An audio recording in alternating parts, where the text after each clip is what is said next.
ਤੁਹਾਡਾ ਸਵਾਗਤ ਹੈ। ਨਜ਼ਰ ਮਾਰਦੇ ਹਾਂ ਅੱਜ ਦੀਆਂ ਖਾਸ ਖਬਰਾਂ ਤੇ। ਪੰਜਾਬ ਵਿੱਚ ਰੋਜ਼ਾਨਾ ਹੀ ਰੋਡ ਐਕਸੀਡੈਂਟ ਰਾਹੀਂ ਕੀਮਤੀ ਜਾਨਾਂ ਜਾ ਰਹੀਆਂ ਹਨ।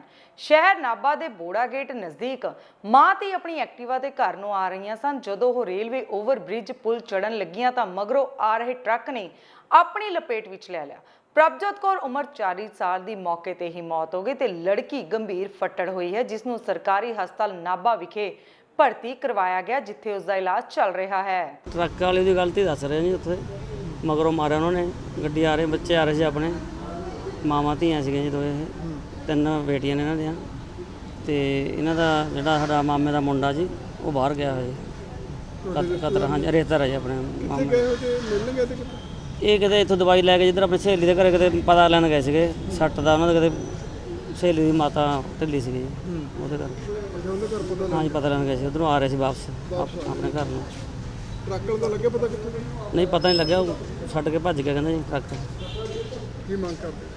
इंसाफ जी, रोड टुੱਟਿਆ ਹੋਇਆ जी बहुत, ਜਾ ਕੇ ਦੇਖੋ ਖੱਡੇ ਪਏ ਹੋਏ ਨੇ ਪੁਲ ਦੇ ਨੇੜੇ ਤੇੜੇ। ਕੀ ਤੋਂ ਆ ਰਹੇ ਤੇ ਜੀ, ਪਿੱਛੋਂ ਗੱਡੀ ਵਾਲੇ ਨੇ ਮਾਰਿਆ ਜੀ। ਕੌਣ ਸੀ ਜੀ, ਕਿੱਥੇ ਰਹਿਣ ਵਾਲੇ ਆ ਜੋ ਲੜਕੀ ਤੇ? ਇਹ ਕਤਾਰ ਆਪਣਾ ਕਤਾਰ ਕਲੋਨੀ ਕੋਲ ਇਨਕਲੇਵਾ ਜੀ, ਸੈਂਚਰੀ ਇਨਕਲੇਵਾ, ਉੱਥੇ ਰਹਿੰਦੇ ਨੇ ਜੀ। ਠੀਕ ਹੈ, ਹਾਂ ਜੀ, ਉੱਧਰ ਗਏ ਸੀ, ਆਪਣੇ ਕੰਮ ਗਏ ਸੀ। ਕੀ ਨਾਮ ਹੈ, ਕੀ ਉਮਰ ਹੈ? ਪਰਮਜੀਤ ਕੌਰ ਆ ਜੀ। ਕਿੰਨੀ ਕੁ ਉਮਰ ਹੈ ਜੀ? ਹੋਊ ਜੀ 35 ਕੁ ਸਾਲ ਦੀ ਹੋਊ ਜੀ। ਅੱਛਾ, ਕੀ ਹਾਦਸਾ ਕਿਵੇਂ ਹੋਇਆ ਜੀ? ਪਿੱਛੋਂ ਗੱਡੀ ਵਾਲੇ ਨੇ ਮਾਰਿਆ ਜੀ, ਇਹ ਰੋਡ ਤੋਂ ਆ ਰਹੇ ਸੀ, ਪਿੱਛੋਂ ਗੱਡੀ ਵਾਲੇ ਨੇ ਆ ਕੇ ਵਿੱਚ ਮਾਰੀ ਉਹਨਾਂ ਦੇ। ਕਿੱਥੋਂ ਆ ਰਹੀ ਸੀ? ਭਵਾਨੀਗੜ੍ਹ ਰੋਡ ਤੇ? ਨਾ ਆਪਣੇ ਪੁਲ ਕੋਲੋਂ ਉਧਰੋਂ ਆ ਰਹੇ ਸੀ, ਪੁਲ ਦੇ ਉੱਪਰ ਉਹਨਾਂ ਨੇ ਪਿੱਛੋਂ ਆ ਕੇ ਗੱਡੀ ਵਿੱਚ ਮਾਰੀ ਉਹਨਾਂ ਨੇ। ਇਹ ਕੌਣ ਕੌਣ ਆ ਰਹੇ ਸੀਗੇ? ਉਹਨਾਂ ਦੀ ਬੇਟੀ ਸੀ ਨਾਲ, ਪਰਮਜੀਤ ਕੌਰ ਸੀ ਉਹਨਾਂ ਦੀ ਬੇਟੀ ਸੀ। ਠੀਕ ਹੈ, ਤੇ ਜੋ ਵਹੀਕਲ ਵਿੱਚ ਲੱਗਿਆ ਉਹ ਕੀ ਸੀ? ਵਹੀਕਲ ਮਤਲਬ ਕਿਹੜਾ ਵਹੀਕਲ ਵਿੱਚ ਲੱਗਿਆ? ਟਰੱਕ ਸੀ ਜੀ, ਟਰੱਕ ਵੱਜਿਆ ਵਿੱਚ ਜੀ। ਤੇ ਫਿਰ ਕੀ ਮਤਲਬ ਹਾਦਸਾ ਕਿਵੇਂ ਦੀ ਡੈਥ ਹੋ ਗਈ? ਹਾਂ ਜੀ, ਪਰਮਜੀਤ ਕੌਰ ਦੀ ਡੈਥ ਹੋ ਗਈ, ਬੇਟੀ ਦੇ ਮਾੜੇ ਮੋਟੇ ਸੱਟਾਂ ਲੱਗੀਆਂ ਨੇ ਜੀ। ਖੰਨਾ ਦੇ ਪਿੰਡ ਮਾਜਰੀ ਰਸੂਲੜਾ ਦੇ ਰਹਿਣ ਵਾਲੇ ਗੁਰਦੀਪ ਸਿੰਘ ਨੇ ਕਾਮਨਵੈਲਥ ਵਿੱਚ ਵੇਟ ਲਿਫਟਿੰਗ 109 ਕਿਲੋ ਵਰਗ ਵਿੱਚ ਬ੍ਰਾਊਨਜ਼ ਮੈਡਲ ਜਿੱਤ ਕੇ ਪੰਜਾਬ ਦਾ ਨਾਮ ਰੋਸ਼ਨ ਕੀਤਾ। ਗੁਰਦੀਪ ਦੇ ਮੈਡਲ ਜਿੱਤਣ ਤੇ ਪਰਿਵਾਰ ਵਿੱਚ ਖੁਸ਼ੀ ਦਾ ਮਾਹੌਲ ਹੈ। ਪਿਤਾ ਭਾਗ ਸਿੰਘ ਨੇ ਦੱਸਿਆ ਕਿ ਇਸ ਪਿੱਛੇ ਉਹਨਾਂ ਦੇ ਬੇਟੇ ਦੇ ਸਖਤ ਮਿਹਨਤ ਕੀਤੀ ਹੈ ਤੇ ਉਹਨਾਂ ਨੇ ਆਪਣੇ ਬੇਟੇ ਨਾਲ ਵੀਡੀਓ ਕਾਲ ਰਾਹੀਂ ਵੀ ਗੱਲਬਾਤ ਕੀਤੀ। ਸਿੰਘ ਹੈ ਜੀ। ਅੱਛਾ, ਗੁਰਦੀਪ ਨੇ ਦੇਸ਼ ਨਹੀਂ ਪੰਜਾਬ ਦਾ ਨਹੀਂ ਦੇਸ਼ ਦਾ ਨਾਮ ਰੋਸ਼ਨ ਕੀਤਾ, ਤੁਸੀਂ ਕੀ ਕਹਿਣਾ ਚਾਹੁੰਦੇ ਹੋ? ਹਾਂਜੀ, ਅਸੀਂ ਗੁਰਦੀਪ ਸਿੰਘ ਦਾ ਬਹੁਤ ਕਰਦੇ ਧੰਨਵਾਦ ਕਰਦੇ ਹਾਂ, ਜਿਹੜਾ ਦੇਸ਼ ਦੀ ਖਾਤਰ ਆਪਣੇ ਇੰਡੀਆ ਦੀ ਖਾਤਰ ਬ੍ਰੌਂਜ਼ ਮੈਡਲ ਲੈ ਕੇ ਆਏ ਨੇ। ਇਹ ਕੈਟਾਗਰੀ ਦੇ ਵਿੱਚ ਮੈਡਲ ਪਹਿਲੀ ਗੱਲਾਂ ਲੈ ਕੇ ਆਉਂਦਾ ਹੈ, ਕਿਉਂ ਅਜੇ ਤਾਈਂ ਕੋਈ ਆਪਣੀ ਕਾਮਨਵੈਲਥ ਦੇ ਵਿੱਚੋਂ ਮੈਡਲ ਨਹੀਂ ਆਇਆ ਤੇ ਇਹ ਪਹਿਲਾ ਮੈਡਲ ਲੈ ਕੇ ਆਏ ਨੇ। ਇਹ ਕੈਟਾਗਰੀ ਵਿੱਚ? ਹਾਂਜੀ, ਇੱਕ 9+ ਦੇ ਵਿੱਚ, 109+ ਦੇ ਵਿੱਚ ਅੱਛਾ ਕੀਤੀ ਹੈ ਜੀ। ਉਹ ਰਾਤ ਨੂੰ ਮਤਲਬ ਦਿਨੇ ਤਿੰਨ ਗੱਲਾਂ ਵਰਜਿਸ਼ ਕਰਕੇ ਵੀ ਆ ਕੇ ਵੀ ਰਾਤ ਨੂੰ ਵੀ ਆਪਣੇ ਪ੍ਰੈਕਟਿਸ ਘਰ ਵੀ ਰੱਖਿਆ ਹੋਇਆ ਸੀ ਵੇਟ ਉਹਦਾ। ਹਾਂ ਜੀ, ਇਹ ਤਾਂ ਫਿਰ ਜਦ ਤੋਂ ਆਪਣਾ ਕੈਂਪ ਦੇ ਵਿੱਚ ਚਲੇ ਗਿਆ ਉਦੋਂ ਫਿਰ ਸਾਰਾ ਉੱਥੇ ਵਰਜਿਸ਼ ਉੱਥੇ ਕਰਦਾ ਸੀ। ਗੁਰਦੀਪ ਸਿੰਘ ਕਿੰਨਾ ਕੁ ਟਫ ਕੰਪੀਟੀਸ਼ਨ ਮੰਨਦੇ ਹੋ ਕਿ ਕਿੰਨਾ ਕੁ ਦੇਖਣ ਨੂੰ ਮਿਲਿਆ? ਕੰਪੀਟੀਸ਼ਨ ਬਹੁਤ ਟਫ ਸੀਗਾ ਜੀ, ਕਿਉਂਕਿ ਅੱਜ ਤੱਕ ਆਪਣੇ ਇੰਡੀਆ ਨੇ ਆਹ ਵੇਟ ਵਿੱਚ ਕਦੇ ਮੈਡਲ ਨਹੀਂ ਦਿੱਤਾ। ਮੈਂ ਰੱਬ ਦਾ ਬਹੁਤ ਸ਼ੁਕਰਾਨਾ ਕਰਦਾ ਵੀ ਸਾਡੇ ਕੋਚਾਂ ਨੇ ਬੜੀ ਮੇਰੇ 'ਤੇ ਮਿਹਨਤ ਕੀਤੀ ਆ, ਮੇਰੀ ਫੈਮਿਲੀ ਨੇ ਬਹੁਤ ਸਪੋਰਟ ਕੀਤੀ ਆ। ਮੇਰੇ ਜੋ ਮੈਂ ਦੇਖੀ ਤੋਂ ਮੇਰੇ ਕੋਚ ਨੇ, ਉਹਨਾਂ ਨੇ ਬਹੁਤ ਮੈਨੂੰ ਤਿਆਰ ਕੀਤਾ। ਉਸ ਤੋਂ ਬਾਅਦ ਮੈਂ ਪਟਿਆਲੇ ਤੇ ਮੈਨੂੰ ਖੁਸ਼ੀ ਆ, ਮਤਲਬ ਇੰਡੀਆ ਨੂੰ ਮੈਡਲ ਦਿੱਤਾ। ਤੇ ਇਸ ਤੋਂ ਪਹਿਲਾਂ ਤੁਸੀਂ ਕਿਹੜਾ ਮੈਡਲ ਜਿੱਤ ਚੁੱਕੇ ਸੀ ਦੇਸ਼ ਲਈ? ਇਹ ਤੋਂ ਪਹਿਲਾਂ ਹੀ ਮੈਂ ਸਾਹਿਬ ਗੇਮਾਂ 'ਚ ਮੈਂ ਸਿਲਵਰ ਮੈਡਲ ਜਿੱਤ ਚੁੱਕਿਆ। ਕਾਮਨ ਚੈਂਪੀਅਨਸ਼ਿਪ 'ਚ 2 ਵਾਰ ਮੇਰਾ ਮੈਡਲ ਆ। ਤਿਆਰੀ ਤਾਂ ਇਸ ਵਾਰ ਬਹੁਤ ਸੀ, ਪਰ ਇਸ ਵਾਰ ਹੋਇਆ। ਮੈਂ ਬਹੁਤ ਖੁਸ਼ ਹਾਂ ਇਹਦੇ ਮੈਨੂੰ ਮਿਲਿਆ। ਮੈਂ ਕਹਿਣਾ ਵੀ ਤੁਹਾਨੂੰ ਪਤਾ ਹੀ ਹੈ, ਤੋਂ ਉੱਪਰ ਨਹੀਂ ਬਿਆਨ ਕਰ ਸਕਦੇ ਆਪਾਂ। ਤੁਸੀਂ ਕ੍ਰੈਡਿਟ ਕਿਹਨਾਂ ਨੂੰ ਦਓਗੇ? ਇਹ ਕ੍ਰੈਡਿਟ ਜੀ ਆਪਣੇ ਸਭ ਤੋਂ ਪਹਿਲਾਂ ਮੇਰੇ ਕੋਚਿਸ ਨੂੰ ਜਾਂਦਾ ਜੀ, ਜਿਨ੍ਹਾਂ ਨੇ ਮੇਰੀ ਇੰਨੀ ਮਿਹਨਤ ਕਰਾਈ। ਫਿਰ ਮੇਰੀ ਫੈਮਿਲੀ ਨੂੰ, ਉਸ ਤੋਂ ਬਾਅਦ ਸਾਡੀ ਆਪਣੇ ਸਾਡੀ ਤੇ ਸਪੋਰਟਸ ਮਿਨਿਸਟਰੀ, ਇਹਨਾਂ ਨੇ ਸਾਨੂੰ ਬਹੁਤ ਸਪੋਰਟ ਕੀਤਾ।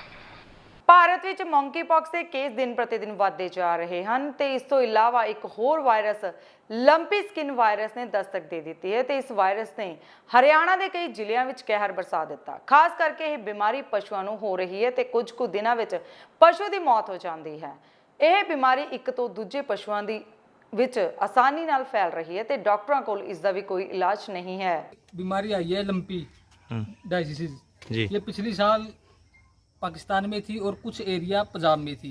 लेकिन अब की बार ये पूरा हरियाणा, पंजाब और राजस्थान में, राजस्थान का कुछ हिस्सा, सभी गाँव में, सभी क्षेत्र में फैली हुई है।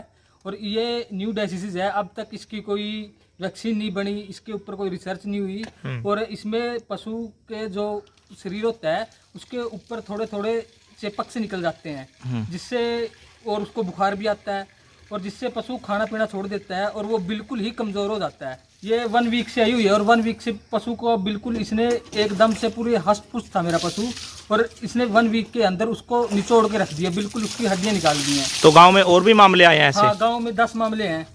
नाम है पद? Doctor Kuldeep Singh, SDO animal husbandry Kaithal. Doctor साहब, एक पशुओं में सर बीमारी पाई गई है, त्वचा में गांठें बनना, सर क्या कुछ बीमारी का नाम है और क्या कुछ लक्षण है?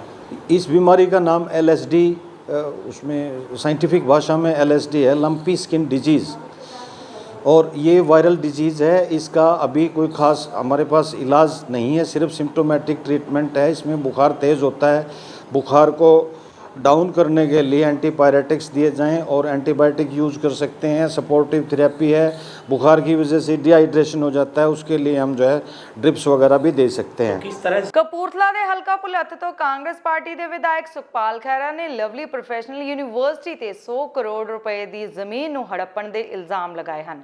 ਖਹਿਰਾ ਨੇ ਕਿਹਾ ਕਿ ਲਵਲੀ ਯੂਨੀਵਰਸਿਟੀ ਦਾ ਮਾਲਕ ਮਿੱਤਲ ਰਾਜ ਸਭਾ ਮੈਂਬਰ ਹੈ ਤੇ ਉਸਨੇ ਰਾਜਸੀ ਲਾਹਾ ਲੈ ਕੇ ਇਹ ਧੋਖਾ ਕੀਤਾ ਹੈ। ਖਹਿਰਾ ਨੇ ਭਗਵੰਤ ਮਾਨ ਨੂੰ ਚੁਣੌਤੀ ਦਿੰਦੇ ਹੋਏ ਕਿਹਾ ਹੈ ਕਿ ਉਹ ਲਵਲੀ ਪ੍ਰੋਫੈਸ਼ਨਲ ਯੂਨੀਵਰਸਿਟੀ ਤੋਂ ਜ਼ਮੀਨ ਛੁਡਵਾ ਕੇ ਦਿਖਾਣ।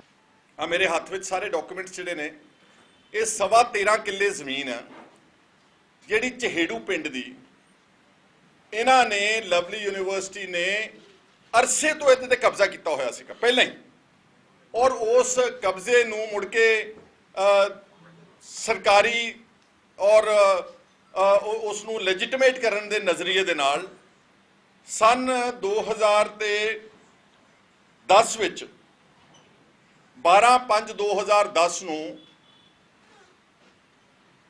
ਪਿੰਡ ਦੀ ਗ੍ਰਾਮ ਪੰਚਾਇਤ ਤੇ ਪ੍ਰੈਸ਼ਰ ਪਾ ਕੇ, ਉਹਨਾਂ ਤੇ ਦਬਾਅ ਬਣਾ ਕੇ, ਸੇਵਾ ਕਰਕੇ, ਵੋਟਐਵਰ ਕਰਕੇ ਇੱਕ ਤਰਫਾ ਤਬਾਦਲੇ ਦੇ ਜਿਹੜੀ ਪ੍ਰਪੋਜ਼ਲ ਭੇਜਤੀ ਕਿ ਅਸੀਂ 13.5 ਕਿੱਲੇ ਜ਼ਮੀਨ ਜਿਹੜੀ ਯੂਨੀਵਰਸਿਟੀ ਦੇ ਅੰਦਰ ਆ, ਜਿਹਦੇ ਤੇ ਆਲਰੇਡੀ ਬਿਲਡਿੰਗਸ ਬਣੀਆਂ ਹੋਈਆਂ ਨੇ, ਸਾਰਾ ਪੂਰਾ ਉਹਨਾਂ ਦੇ ਤਬਾਦਲੇ ਤੋਂ ਪਹਿਲਾਂ ਹੀ ਕਬਜ਼ਾ ਕੀਤਾ ਹੋਇਆ ਸੀ। ਤਬਾਦਲੇ ਤੋਂ ਪਹਿਲਾਂ ਹੀ ਸਭ ਕੁਝ, ਪਤਾ ਨਹੀਂ ਕਿਹਨੇ CLUs ਦਿੱਤੀਆਂ, ਕਿਹਨਾਂ ਨੇ ਇਹਨਾਂ ਨੂੰ ਪਰਮਿਸ਼ਨਾਂ ਦਿੱਤੀਆਂ ਬਿਲਡਿੰਗਾਂ ਬਣਾਉਣ ਦੀਆਂ ਪੰਚਾਇਤ ਦੀ ਜ਼ਮੀਨ ਦੇ ਉੱਤੇ। ਉਹ ਸਭ ਕੁਝ ਪਹਿਲਾਂ ਇਨਫਰਾਸਟ੍ਰਕਚਰ ਤਿਆਰ ਸੀਗਾ ਤੇ ਉਸ ਤੋਂ ਬਾਅਦ ਤਬਾਦਲਾ ਮੂਵ ਕੀਤਾ 12/5/2010 ਨੂੰ। ਔਰ ਤਬਾਦਲਾ ਜਿਹੜਾ ਸੀਗਾ, ਕਿਉਂਕਿ ਜਿਹੜੀ ਚਹੇੜੂ ਪੰਚਾਇਤ ਹੈ ਨਾ, ਇਹਦੇ ਵਿੱਚੋਂ ਇੱਕ ਨਵੀਂ ਪੰਚਾਇਤ ਬਣਾਈ ਗਈ, ਜਿਹੜੇ ਆ ਮੇਰੇ ਕੋਲ ਸਰਪੰਚ ਤੇ ਅਧਿਕਾਰਤ ਪੰਚ ਤੇ ਪੰਚ ਬੈਠੇ ਨੇ, ਉਹਦਾ ਨਾਮ ਹੈਗਾ ਨਾਨਕ ਨਗਰੀ। ਹੁਣ ਜਦੋਂ ਕੋਈ ਤਬਾਦਲਾ ਹੋਣਾ ਸੀ ਤਾਂ ਉਹ ਨਾਨਕ ਨਗਰੀ ਦੇ ਕੰਸੈਂਟ ਤੋਂ ਬਗੈਰ, ਉਹਦੀ ਮਰਜ਼ੀ ਤੋਂ ਬਗੈਰ, ਇਹ ਤਬਾਦਲਾ 13.5 ਏਕੜ ਦਾ ਨਹੀਂ ਹੋ ਸਕਦਾ ਸੀਗਾ। ਔਰ 13.5 ਏਕੜ ਜਿਹੜੀ ਲਵਲੀ ਯੂਨੀਵਰਸਿਟੀ ਵਿੱਚ, ਉਹ 100 ਕਰੋੜ ਦੀ ਪ੍ਰਾਪਰਟੀ ਹੈ, 100 ਕਰੋੜ ਮਿਨੀਮਮ, ਤੇ ਜਿਹੜੀ ਤਬਾਦਲਾ ਕਰਕੇ ਚਹੇੜੂ ਦੀ ਪੰਚਾਇਤ ਨੂੰ ਦੇ ਦਿੱਤੀ। ਉਹ ਪਰੇ ਜਿਹੜੀ ਵਹੀਂ ਹੈਗੀ ਆ, ਕਾਲੀ ਵਹੀਂ ਜਿਹਨੂੰ ਕਹਿੰਦੇ ਕਿ ਚਿੱਟੀ ਵਹੀਂ ਕਹਿੰਦੇ ਆ, ਉਹਦੇ ਕੰਢੇ ਦੇ ਉੱਤੇ ਮਹਿਜ਼ 15 ਲੱਖ ਰੁਪਏ ਏਕੜ ਵਾਲੀ ਜ਼ਮੀਨ ਆ। ਮਤਲਬ ਪੌਣੇ 2 ਕਰੋੜ ਰੁਪਏ ਦੀ ਜ਼ਮੀਨ ਦੇ ਕੇ 13.5 ਕਿੱਲੇ ਬਾਹਰ ਯੂਨੀਵਰਸਿਟੀ ਤੋਂ ਵਹੀਂ ਦੇ ਕੰਢੇ ਦੇ ਉੱਤੇ, ਤੇ 100 ਕਰੋੜ ਰੁਪਏ ਦੀ ਜ਼ਮੀਨ ਸਾਡੇ ਸਤਿਕਾਰਯੋਗ ਲਵਲੀ ਸਾਹਿਬ ਜਿਹੜੇ ਮੈਂਬਰ ਪਾਰਲੀਮੈਂਟ ਬਣੇ ਨੇ ਇਮਾਨਦਾਰ ਪਾਰਟੀ ਦੇ, ਉਹਨਾਂ ਨੇ 100 ਕਰੋੜ ਰੁਪਏ ਦੀ ਜ਼ਮੀਨ ਦਾ ਤਬਾਦਲਾ ਅਪਰੂਵ ਕਰਾ ਲਿਆ without the consent of Nanak ਨਗਰੀ ਪੰਚਾਇਤ। ਫਿਰ ਨਾਨਕ ਨਗਰੀ ਪੰਚਾਇਤ ਨੇ ਇਸ ਨੂੰ ਚੁਣੌਤੀ ਦਿੱਤੀ। ਹਾਲਾਂਕਿ ਇਸ ਤੋਂ ਪਹਿਲਾਂ ਬਿਲਕੁਲ 2000 ਮਤਾ ਜਿਹੜਾ ਪਾਇਆ ਨਾ ਇਹਨਾਂ ਨੇ, ਜਿਹੜਾ ਮਤਾ, ਇਹਨੂੰ ਬਰੀਕੀ ਨਾਲ ਪੜ੍ਹਿਓ, ਇਸ ਵਿੱਚ 3-4 ਕਾਰਨ ਦੱਸੇ ਕਿ ਕਿਉਂ ਤਬਾਦਲਾ ਕੀਤਾ ਜਾ ਰਿਹਾ। ਸਭ ਤੋਂ ਪਹਿਲਾਂ ਤਬਾਦਲਾ ਜਿਹੜਾ ਉਹਨਾਂ ਨੇ ਕਿਹਾ ਕਿ ਜੀ 3 ਸਾਈਡਾਂ ਤੇ ਲਵਲੀ ਯੂਨੀਵਰਸਿਟੀ ਦੀ ਜ਼ਮੀਨ ਲੱਗਦੀ ਹੈ, ਜਿਹੜੀ 13.5 ਏਕੜ ਜਿਹੜੀ ਇਹਨਾਂ ਨੇ ਤਬਾਦਲਾ ਆਪਣੇ ਹੱਕ ਵਿੱਚ ਲਿਆ, ਉਹਨੂੰ ਕਹਿੰਦੇ 3 ਸਾਈਡਾਂ ਦੇ ਉੱਤੇ ਲਵਲੀ ਯੂਨੀਵਰਸਿਟੀ ਲੱਗਦੀ ਆ ਤੇ ਚੌਥੀ ਸਾਈਡ ਦੇ ਉੱਤੇ ਵਹੀਂ ਵਗਦੀ ਆ। ਇਸ ਕਰਕੇ ਉਹਨੂੰ ਕੋਈ ਰਾਹ ਨਹੀਂ ਹੈਗਾ ਤਾਂ ਇਹ ਜ਼ਮੀਨ ਜਿਹੜੀ ਆ, ਇਹ ਤਬਾਦਲਾ ਕੀਤਾ ਜਾਵੇ, ਅਸੀਂ ਤੁਹਾਨੂੰ ਬਾਹਰ ਯੂਨੀਵਰਸਿਟੀ ਤੋਂ ਵਹੀਂ ਦੇ ਕੰਢੇ ਦੇ ਉੱਤੇ ਜ਼ਮੀਨ ਦੇ ਦਾਂਗੇ। ਮਲੋਟ ਵਿੱਚ ਪਿਛਲੇ ਦਿਨਾਂ ਤੋਂ ਲਗਾਤਾਰ ਪਏ ਭਾਰੀ ਮੀਂਹ ਨੇ ਮਲੋਟ ਇਲਾਕੇ ਦੇ ਕਿਸਾਨਾਂ ਦੇ ਸੁਨਹਿਰੇ ਭਵਿੱਖ ਨੂੰ ਤਬਾਹ ਕਰਕੇ ਰੱਖ ਦਿੱਤਾ। ਆਪਣੀ ਔਲਾਦ ਨਾਲੋਂ ਪਿਆਰੀਆਂ ਤੇ ਪਾਲੀਆਂ ਫਸਲਾਂ ਨੂੰ ਕਿਸਾਨਾਂ ਨੇ ਜਦ ਆਪਣੇ ਹੱਥੀਂ ਵਾਉਣਾ ਪੈ ਗਿਆ ਤਾਂ ਵੇਖਣ ਵਾਲਿਆਂ ਦੇ ਵੇਖਿਆ ਨਹੀਂ ਗਿਆ, ਕਿਉਂਕਿ ਕਿਸਾਨ ਆਪਣੀਆਂ ਫਸਲਾਂ ਨੂੰ ਨਹੀਂ ਵਾਹ ਰਹੇ, ਸਗੋਂ ਆਪਣੇ ਭਵਿੱਖ ਨੂੰ ਹਨੇਰੇ ਵਿੱਚ ਆਪਣੇ ਹੱਥੀਂ ਮਜਬੂਰਨ ਡੋਬ ਰਹੇ ਹਨ। ਨੇੜਲੇ ਪਿੰਡ ਸੇਖੋਂ, ਜੰਡਵਾਲਾ, ਘੁਮਿਆਰਾ ਆਦਿ ਪਿੰਡਾਂ ਵਿੱਚ ਮੀਂਹ ਨੇ ਇੰਨਾ ਬੁਰਾ ਹਾਲ ਕਰ ਦਿੱਤਾ ਹੈ ਕਿ ਨਰਮੇ ਦੀ ਫਸਲ ਤਾਂ ਇੱਕ ਵਾਰ ਬਿਲਕੁਲ ਤਬਾਹ ਹੋ ਗਈ ਹੈ। ਫਸਲ ਵਾਈ ਨਰਮਾ, ਕੀ ਚੀਜ਼ ਵਾਈ ਹੈ ਤੁਸੀਂ? ਨਰਮਾ ਹੋਇਆ ਜੀ। ਇਹ ਤੇ ਇਹ ਕਿਸ ਵਸਤੋਂ ਵਾਇਆ ਜੀ? ਕੀ ਸੀ ਪ੍ਰੋਬਲਮ, ਪਾਣੀ ਦੀ ਜਾਂ ਕੋਈ ਕੀ ਸੀ? ਇਹ ਆਈ ਸੀਗੇ, ਜ਼ਿਆਦਾ ਮੀਂਹ ਪੈਣ ਦੇ ਕਰਕੇ ਪਾਣੀ ਬਹੁਤ ਜ਼ਿਆਦਾ ਖੜ ਗਿਆ ਸੀ, ਪਾਣੀ ਕਿਸੇ ਪਾਸੇ ਦੀ ਨਿਕਾਸੀ ਨਹੀਂ ਹੋ ਰਹੀ। ਠੀਕ ਹੈ ਜੀ।